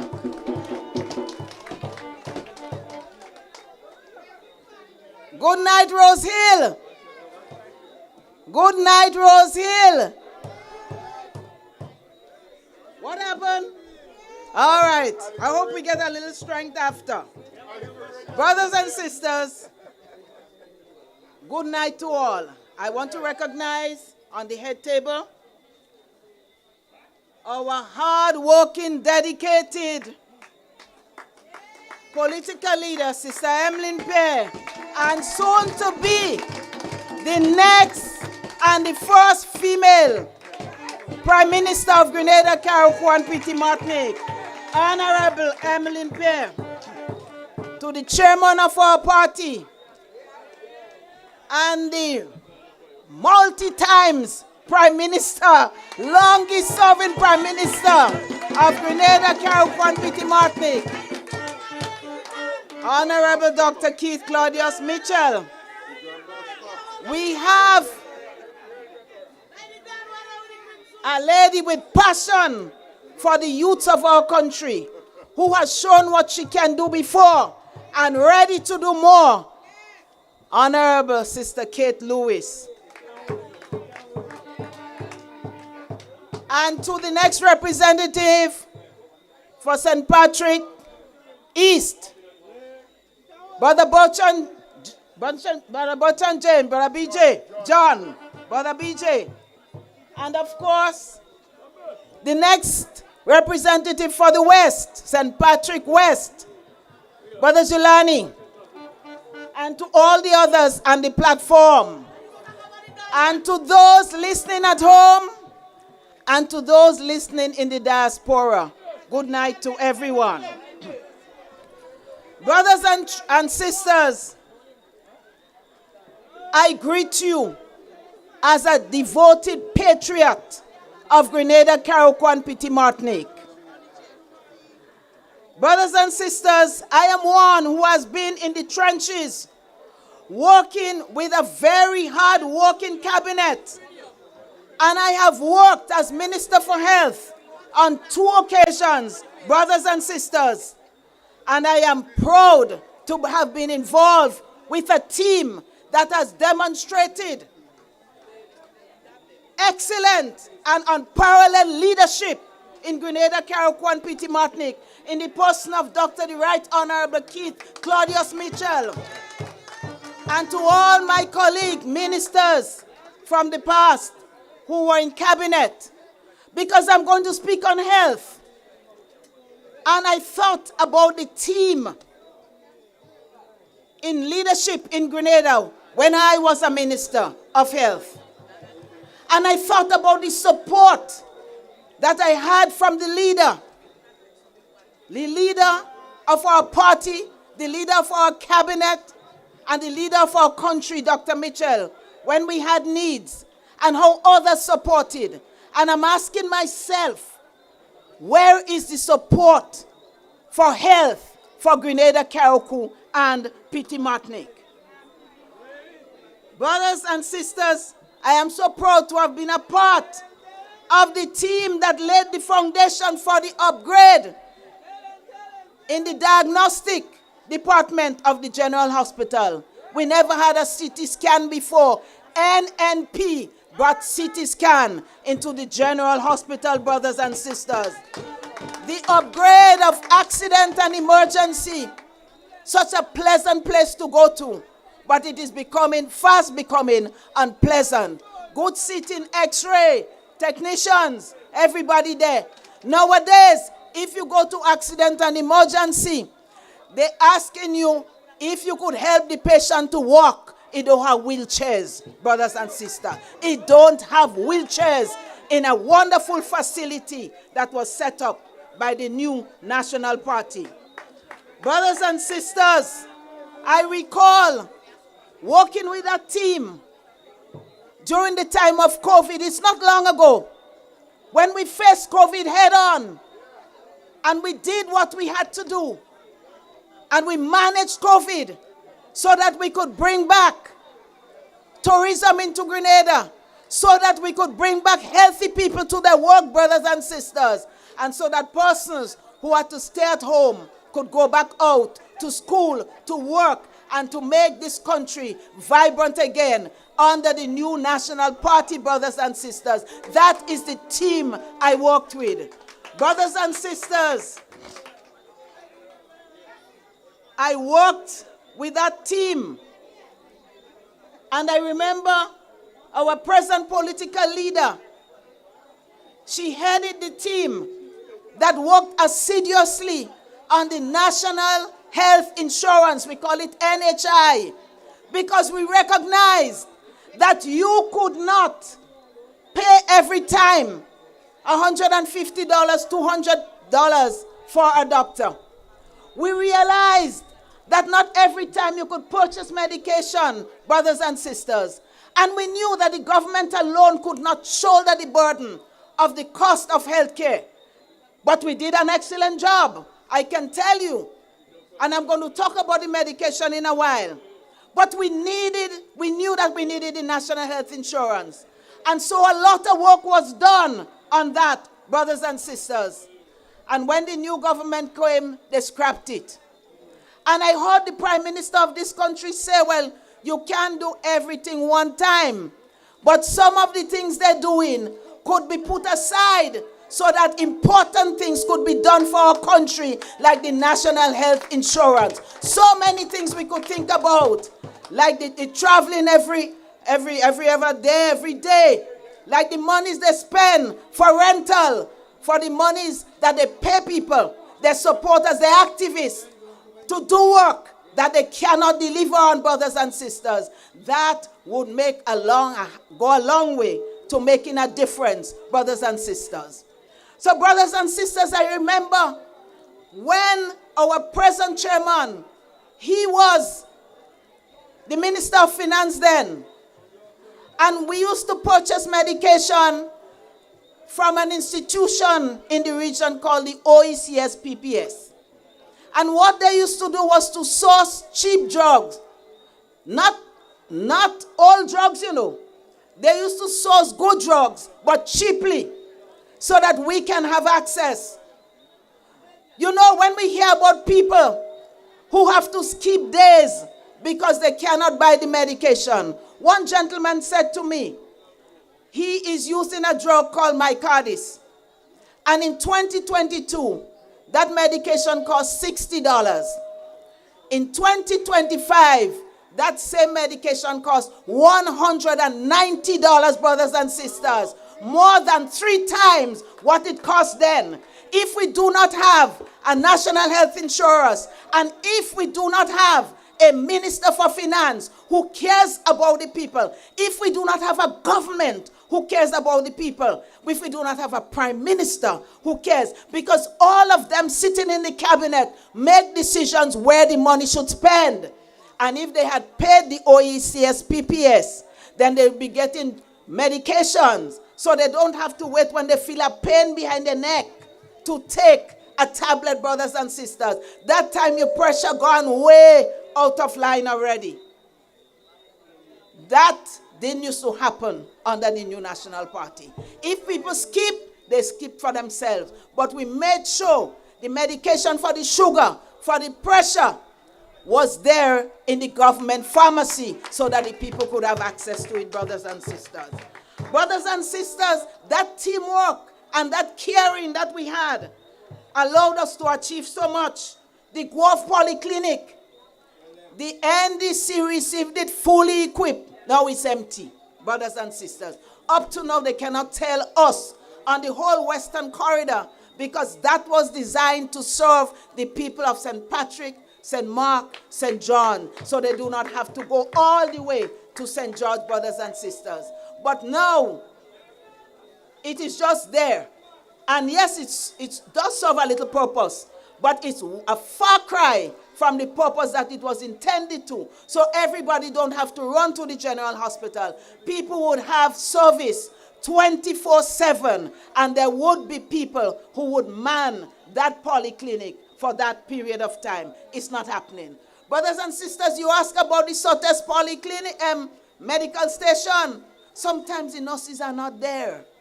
Sometimes those who sleep there, that is the rest period, and there's nobody to take over from them, brothers and sisters. It is a lot worse than before. These things never happened under the New National Party, brothers and sisters. So, we know that healthcare is expensive. And one of the things that the New National Party would do when you restore us into office again is to ensure that we speedily move to continue the work for the National Health Insurance and implement it in the shortest possible time. So every little man in Rose Hill and other places in St. Patrick, in St. Mark, in all of the parishes, that they can have access to health care and they can have access to medication, brothers and sisters. That is what the New National Party is about.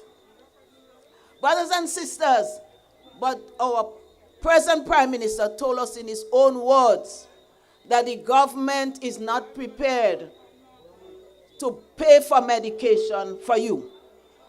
So if you're not working, if they fire you from your job, if you get your subjects and you sit down home, brothers and sisters, or if you have a few children to take care of, and with the cost of living, and others spoke about it before me, so I will not go there. If you are having those kinds of difficulties, well, we know that Crapo smoke our pipe, brothers and sisters. He said no free healthcare anywhere in the world. But ask people in America, ask people in England, there is free healthcare in other countries in the world, brothers and sisters. But what he was saying is that there will be no free healthcare for the people of Grenada, Carriacou, and Petit Martinique, brothers and sisters. You know, the Prime Minister, as the leader of the country, he has a right, he has a prerogative to make his decision. So he made his decision. He's not paying for medication for us. But I want you to ask yourself, is that decision the right decision for the people of Grenada, Carriacou, and Petit Martinique?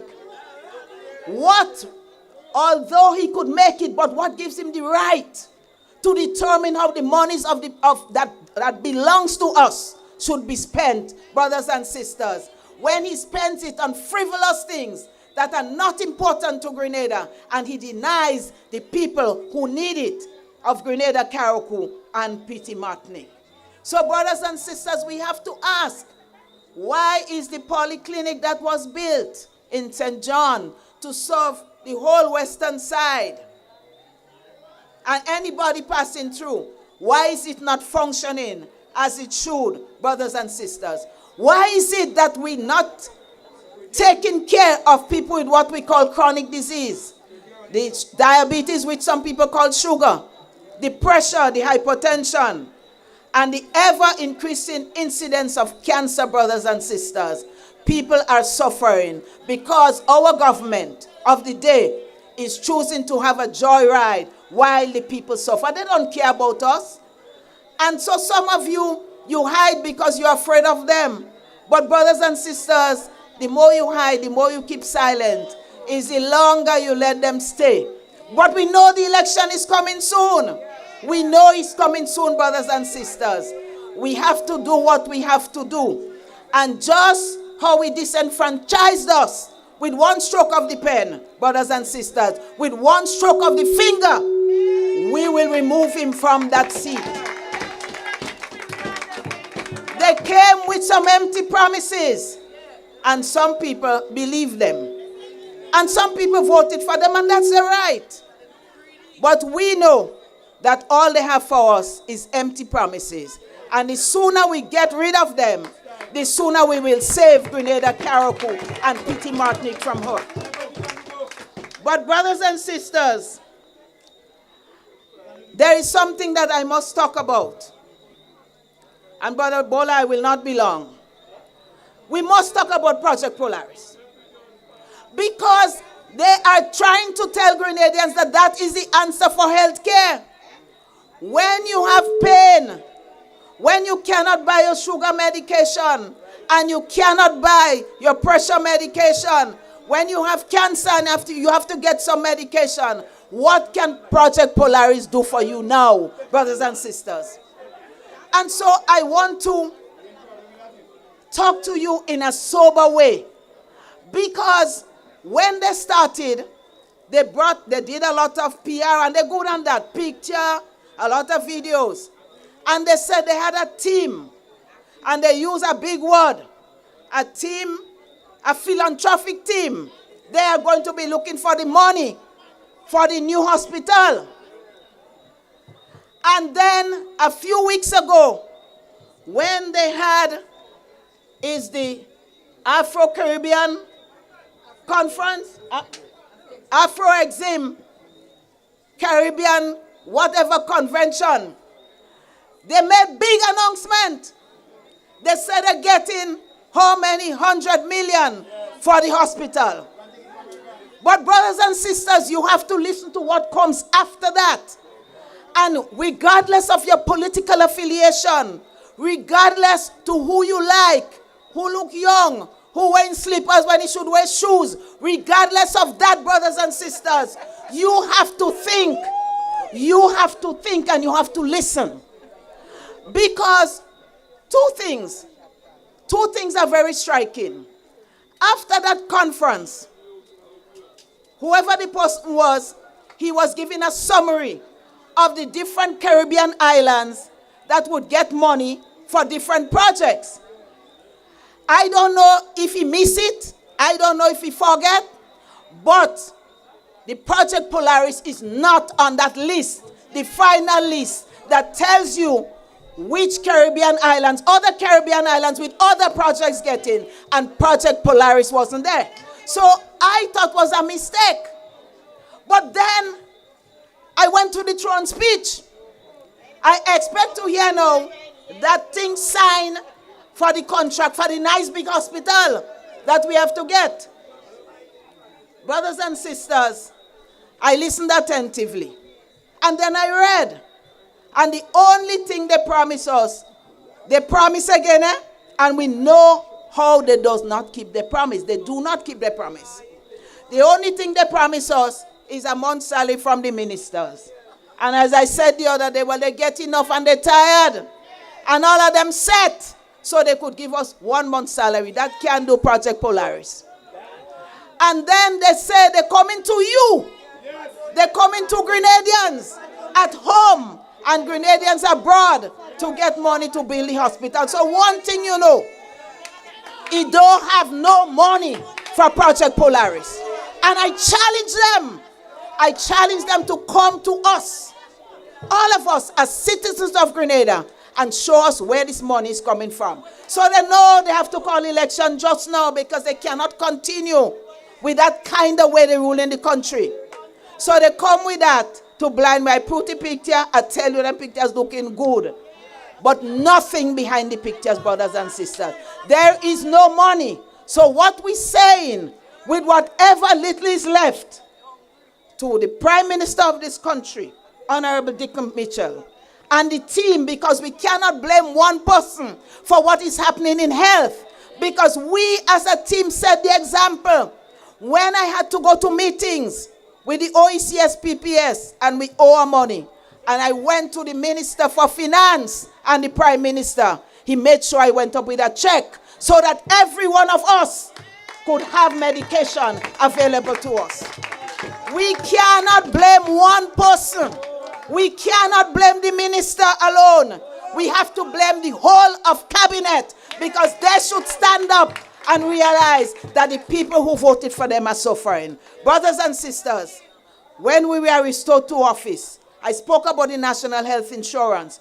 We have a hospital that's been upgraded under the new National Party. The first thing we will do is to make sure there is medication in the hospital, that you have reagents for the lab tests, brothers and sisters, and we'll make sure that you have proper treatment for cancer and research for cancer, brothers and sisters. Why is Grenada having the highest incidence of cancer in the whole of the Caribbean? This new National Party will ensure that we do that. Brothers and sisters, we have been there before, as the other said. We have been tried and tested, and we have done it in more difficult times than now. The NNP will do it again, brothers and sisters. So with one swipe of the finger, we will get them out. And you bring a party, and in short time, in short order, the new National Party will restore proper health care to Grenada, Carriacou, and P.T. Martin. Brothers and sisters, I thank you. Call them, wake them, tell them, we voting NNP again. Call them. We thank Dr. Modest. She didn't only tell us what used to happen. She tell us what will come through after you keep the promise of voting NNP. Yes, time to chase those crazy ballheads. You know, she said, they make decisions and spend the money where they want. So they can't buy medication for the country. But the Prime Minister refused to live in the house that the country provides for him. The house where every other Prime Minister before him lived. They have rats and cats and I don't know what else running in and out of the house, paying security and cleaning the yard. And then he take the money that he can't buy medication with, and he paying $25,000 a month to rent a place. But you know what a guy tell me? Well, he didn't must rent anyway, because he doesn't be in Grenada anyway.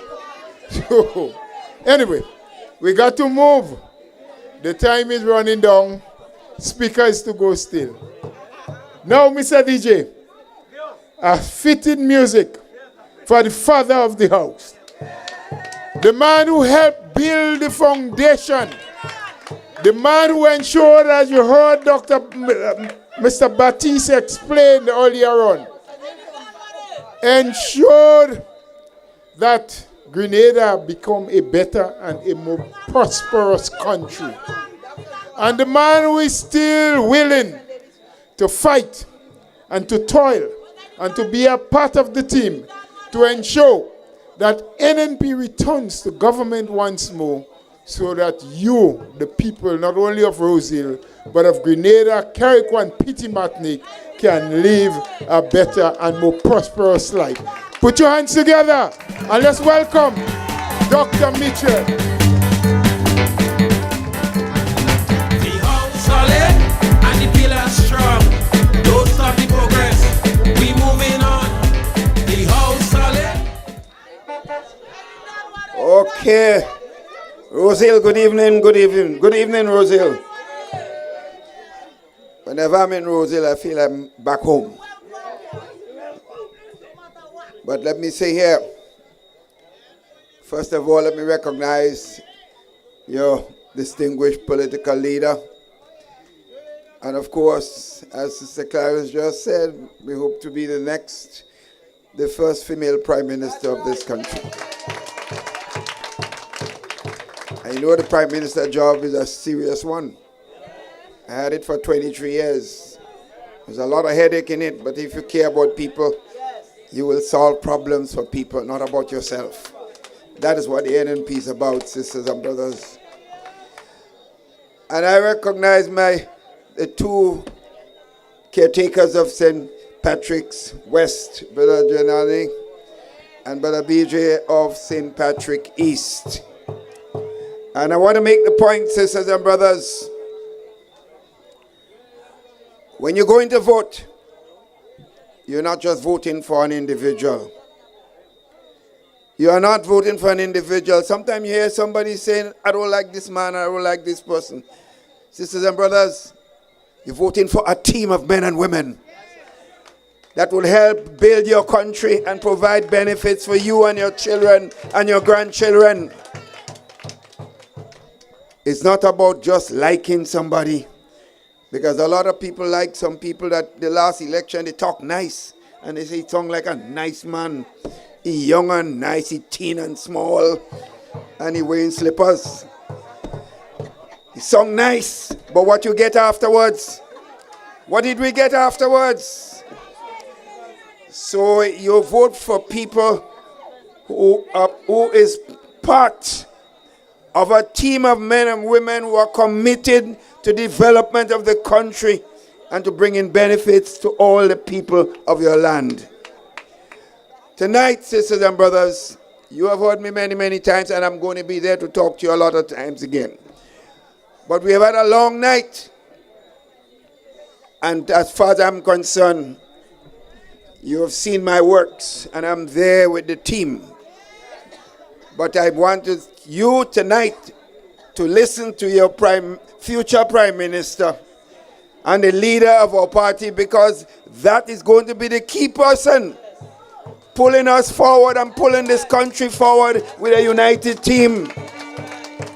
So I am not going to be along with you at all tonight. I just wanted you to see me, to see that looking well and happy, and continue to have the strength to help the team to continue to work, to build this country, to remove it from the hands of these imposters, and to bring back decency in government again. People who care about people. Sisters and brothers, Rose Hill has a rich political history. I remember the days as a young boy. I would travel up to all over where them public meetings, the GLP having meetings, because my parents were very strong GLP people. Wherever you hear the name Eric Gary today. And sisters and brothers, you remember the sacrifice of Eric Matthew Gary. Many of us would not be standing here tonight had it not been for the sacrifice of this man. And sometimes we forget.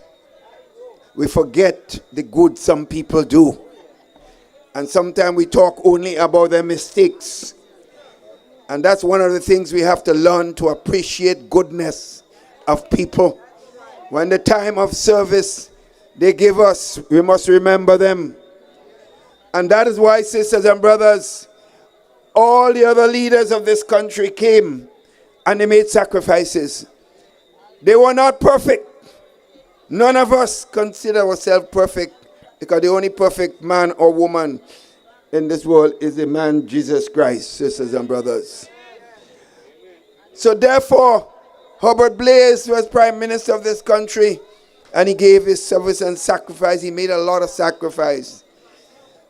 George Brezan was Prime Minister. He made a lot of sacrifice in education. Ben Jones did the same thing. Nicholas Braffett. And whatever you could say about Tillman Thomas, he did serve and he made sacrifices. But today we have a Prime Minister who you never heard anything about, who cared nothing about people. But he's talking down to every one of us like little children, sisters and brothers. Today I was listening, you don't know when this man in the country. and I listening. He's now in Venezuela. Listen that one. The man now in Venezuela hugging up Maduro and telling Maduro he going to put himself as a mediator between him and Trump. Trump, the mother, Lord have mercy. We in trouble, you know. We in trouble. The man say he go talk to Trump about the problem with Venezuela. My friends, I need to tell you much more, you know. I don't need to tell you much more, but to say to you, you have to have people in government that understand, as Brother Batty said, understand diplomatic relations, that understand the business of governing, that understand the world that we're living in, and the things we should say and the things we should not say. Today, as far as I'm concerned, it's not just about NNP.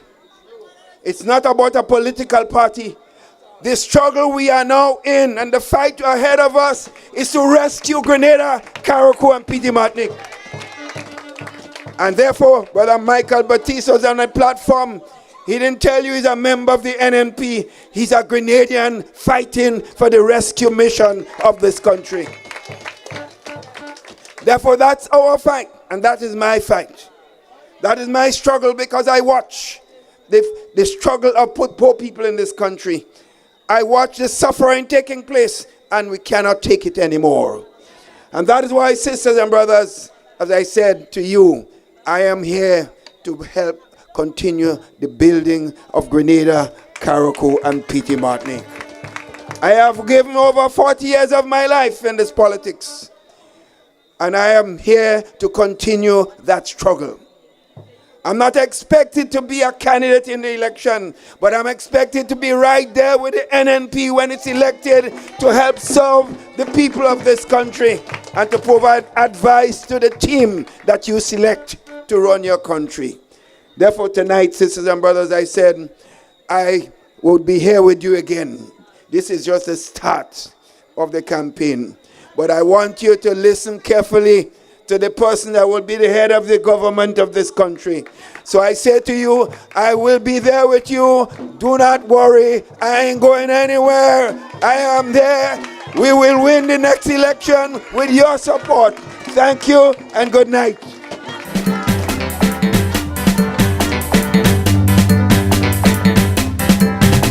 The house solid and the pillars strong. Real solid, real solid. Built with stone. You remember when they used to refer to Dr. Mitchell like that?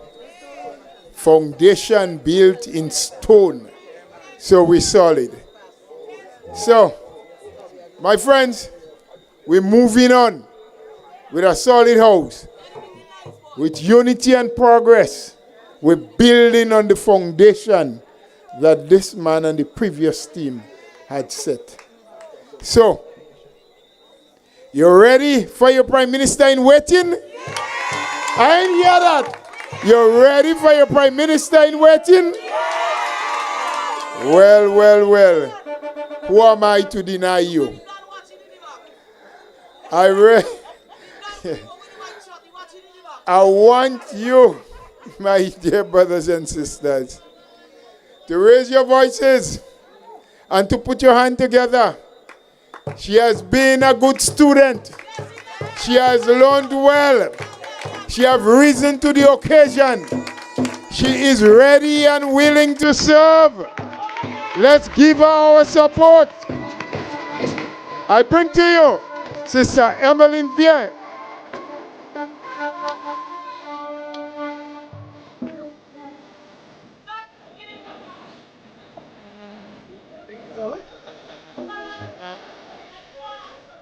Thank you, Mr. DJ, thank you. We have some important business to attend to. Brothers and sisters, I want to begin by recognizing distinguished persons on the platform tonight.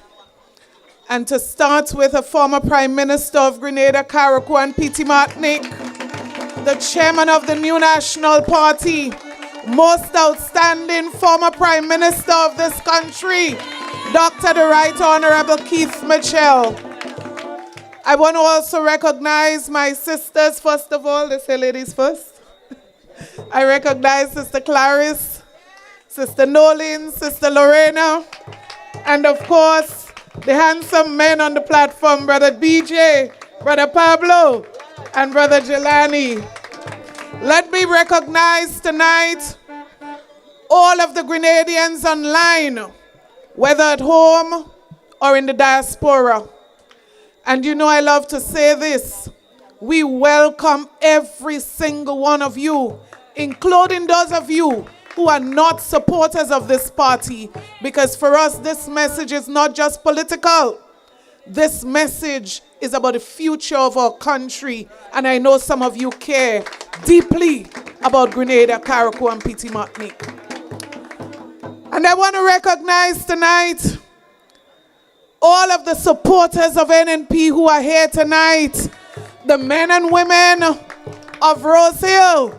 I say good night to every single one of you. NNPites! NNPites! The house solid! I said the house solid! Tonight,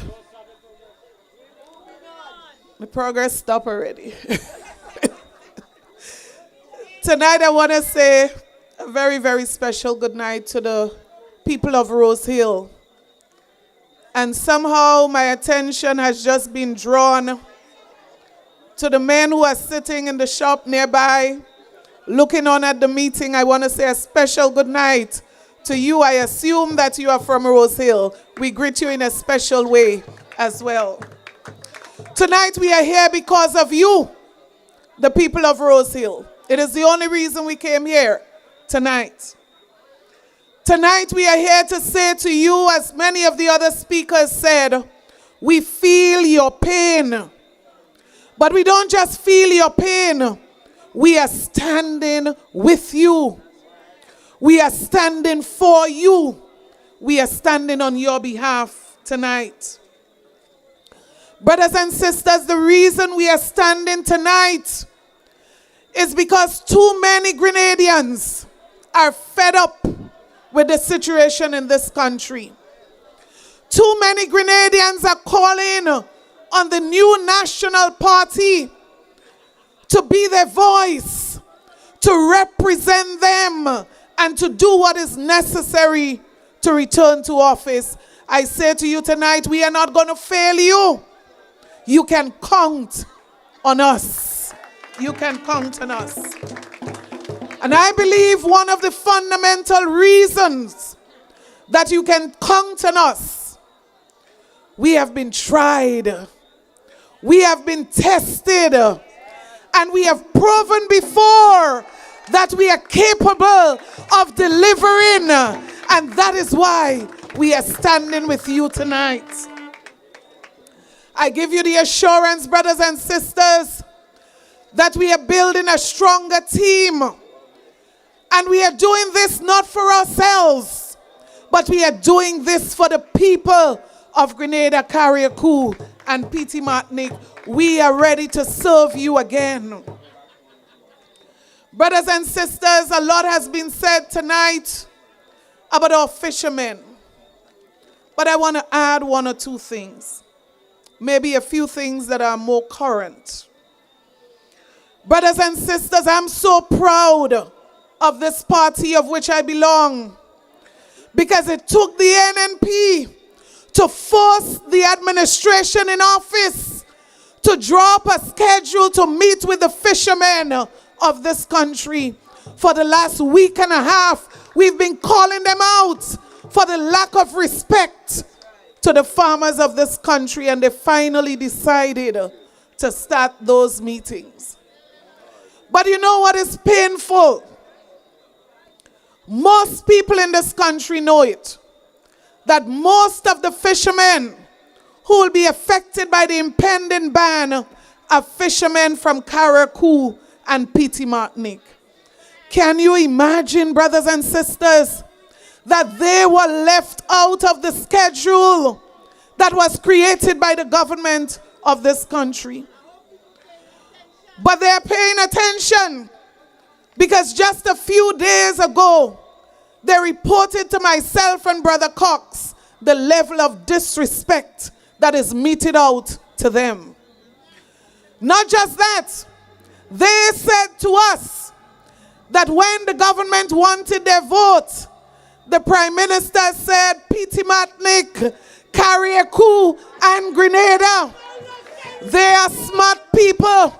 They are paying attention, and they are noting very well that after this administration got what they wanted, it went back to Grenada, Carriacou, and Petite Martinique. I asked tonight, I asked the Prime Minister of this country, I asked the Cabinet, what do you have against the people of Carriacou and Petite Martinique? You know, yesterday they had their first meeting with the fishermen.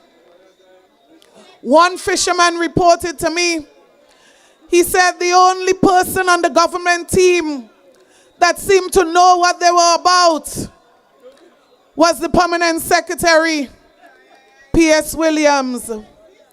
Now I find it very difficult to understand how a permanent secretary from Carriacou and Petite Martinique could leave out the people and the fishermen of Carriacou and Petite Martinique from the consultation process. So I call out Brother Williams tonight, and I say to you, have a heart for the people of Carriacou and Petite Martinique. They didn't get their name on the passport, but I say put them on the consultation list so their voices can be heard on such an important matter. Brothers and sisters, I say to the fishermen of Carriacou, the fishermen of St. Patrick, St. Mark, St. Andrew, St. John, I say to all the fishermen of this country, do not lose hope. Do not lose hope.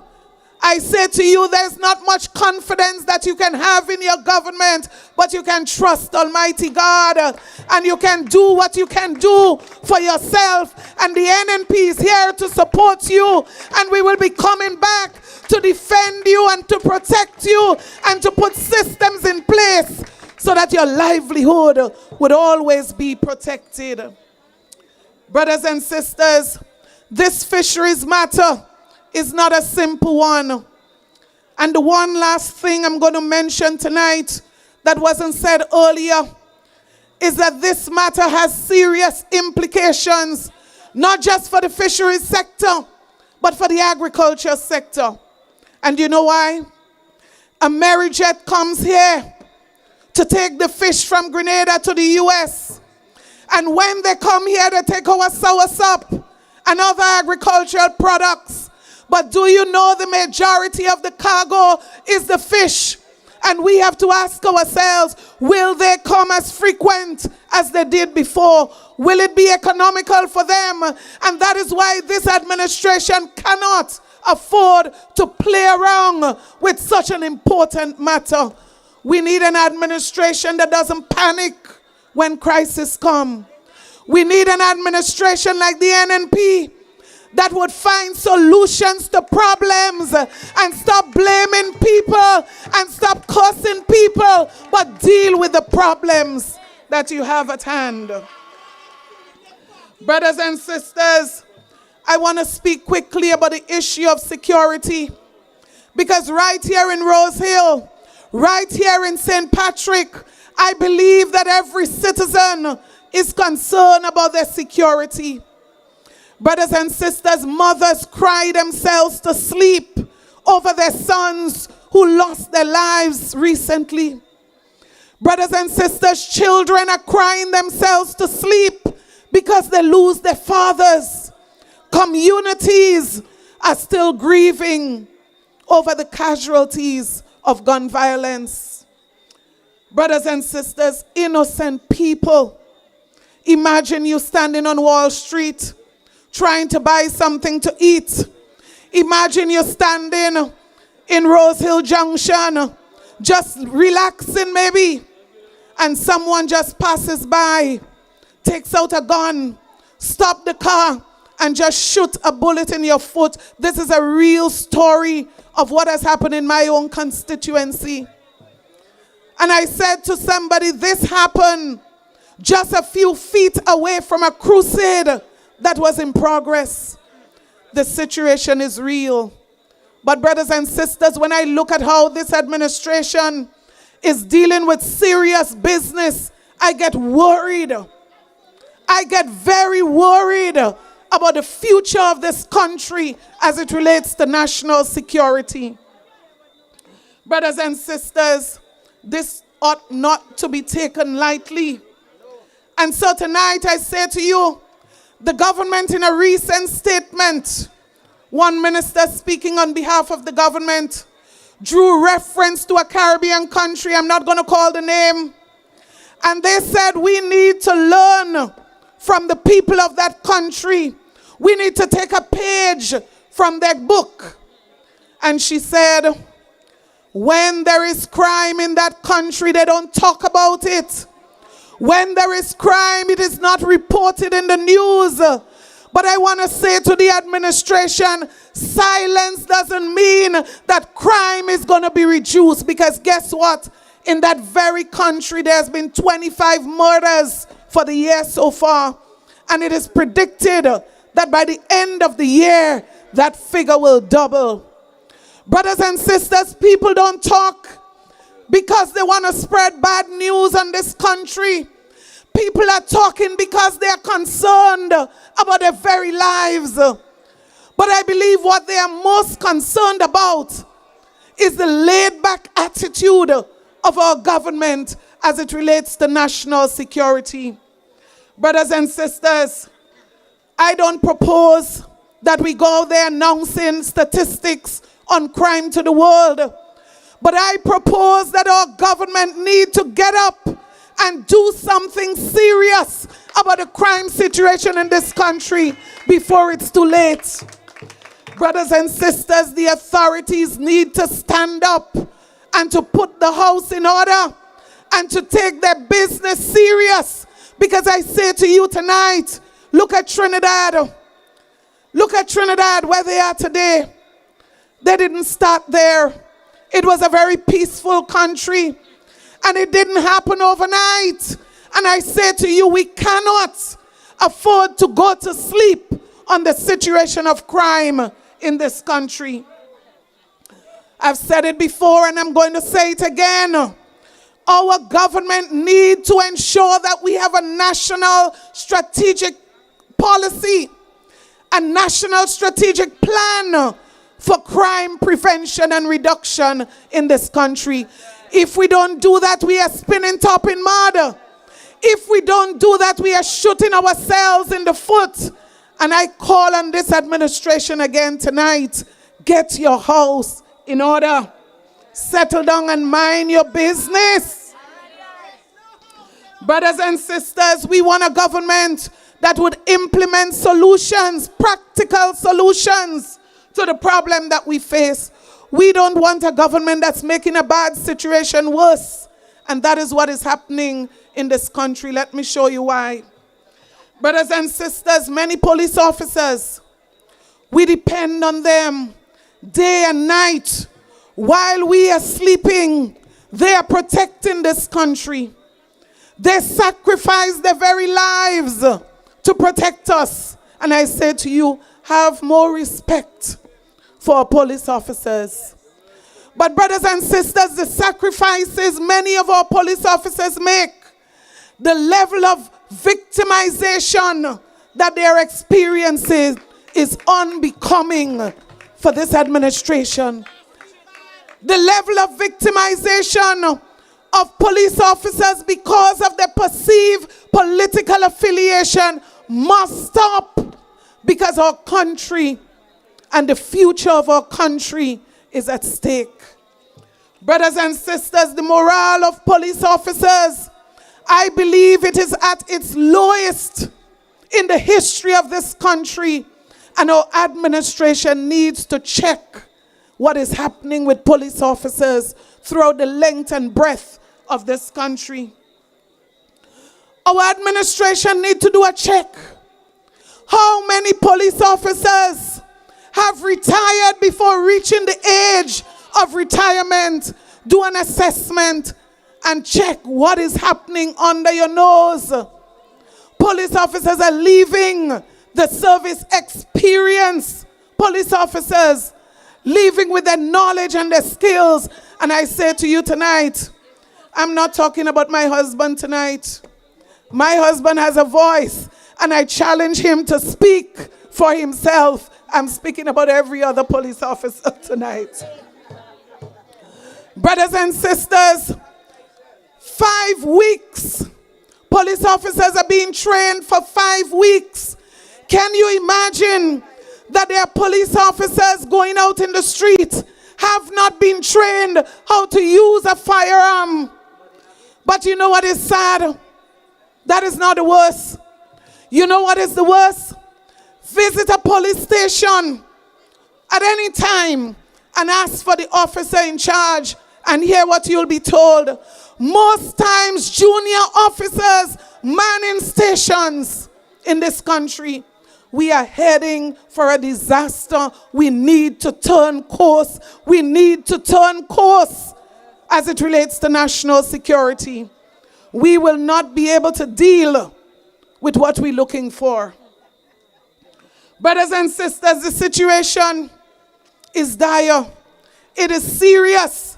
And I'm speaking from a point of knowledge because I converse with police officers not just in my constituency, but throughout the length and breadth of this country. They call, they complain, they are concerned because their voices are not being heard. And as I said to you, they are victimized because of their perceived political affiliation.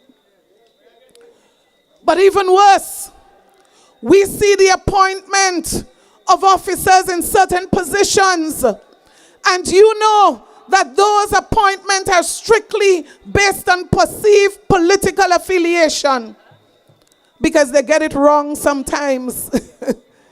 Brothers and sisters, in many cases, square pegs in wrong hole.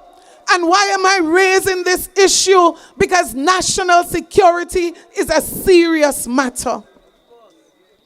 Whether we rise or fall, national security is critical. And so it ought to be treated not as something you just play with as a football, but some serious attention must be given to national security in this country before it's too late. We used to be the gold standard when it comes to national security. I'm worried because most of the expertise, most of the experience are on the outside rather than on the inside right now. Brothers and sisters, let me draw a connection, because this is not in isolation. We can worry about national security. We can worry about our safety. But I want to show you another reason why this must be taken seriously.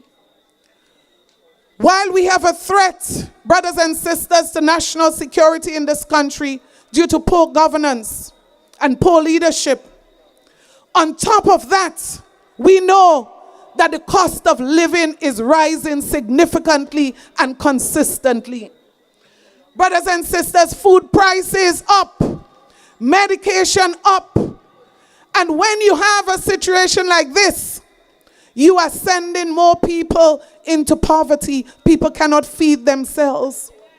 Brothers and sisters, when people cannot find their basic needs, it is not my opinion, it is not my thought. Research has shown us that what is going to happen is that you are going to have an increase in crime. Because when you deny people, when you hold back on their basic need, they find ways to find their basic needs, unfortunately. And I'm saying to us in this country, I'm saying to the leadership of this country, do not trivialize the issue of national security. Do not trivialize the correlation, the relationship between national security and rising cost of living. We are in a serious situation right now. Brothers and sisters, do not underestimate the relationship between rising cost of living, national security issues and concern, and violence in the home.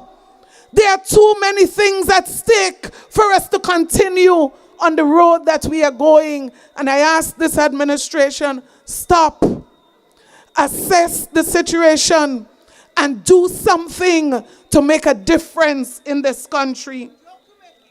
Brothers and sisters, the wastage, the corruption that is taking place, all of that is linked to a situation that is going to cause the further deterioration in the security issues in our country, the state of national security. And I'm saying to you, we are on the wrong path in this country. So tonight, brothers and sisters, I say to you, mindful of the time, I say to you, we have decisions, important decisions to make. But you know what? Whether this country goes forward, whether this country goes backward, the decision lies in your hands. The decision is up to you. What happens to the future of this country? And so I say to you tonight, if you care about Grenada, if you love your country, I say to you, forget about color. I say to you, forget about party and vote for the new national party, because it is the best choice for Grenada, Carriacou, and Petite Martinique. I say to you, we've had most of our peaceful days under the leadership of the new national party, under the leadership of Dr. the Right Honorable Keith Mitchell. We cannot allow this to go down the drain. We cannot sacrifice the hard work, the loyalty, the commitment of those former commissioners, those former police officers who have gone before. I call on you tonight and I ask you the very serious question. Are you prepared to be the change for betterment in Grenada, Carriacou, and Petite Martinique? Are you prepared to put aside your likes and dislikes for a future that will be bright for your children, a future that would be brighter for your grandchildren? Because Grenada is bigger than all of us. And so I say to you tonight, search yourself and ask yourself, what do you need to do? And let me help you. Every single person that will vote the new national party into office, I say to you, make sure that they are registered.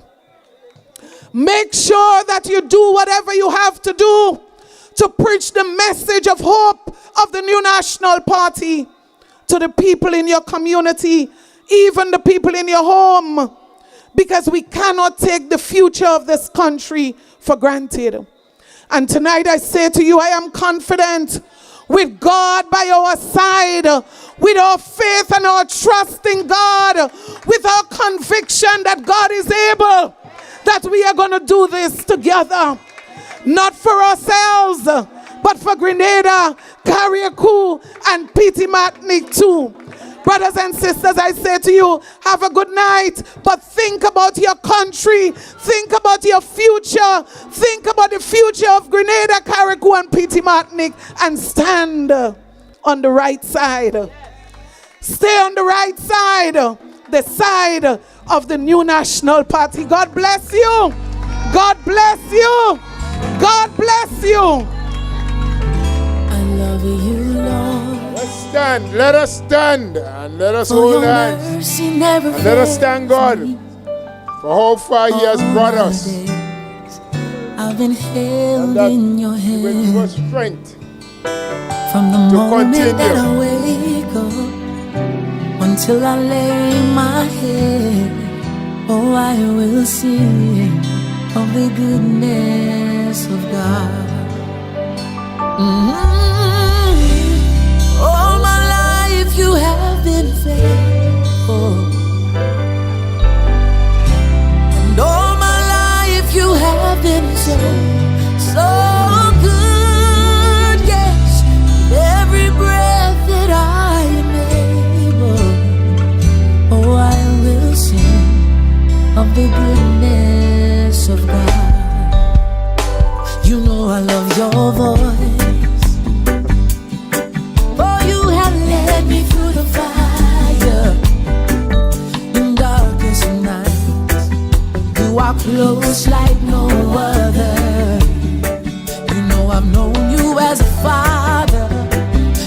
I've known you as a friend, and I have believed in the goodness of God. Oh, yeah. All my life you have been faithful. All my life you have been so good and so good. Every breath that I am able, oh, I will sing of the goodness of God. Ooh, yeah. Your goodness is running after, it's running after me. Your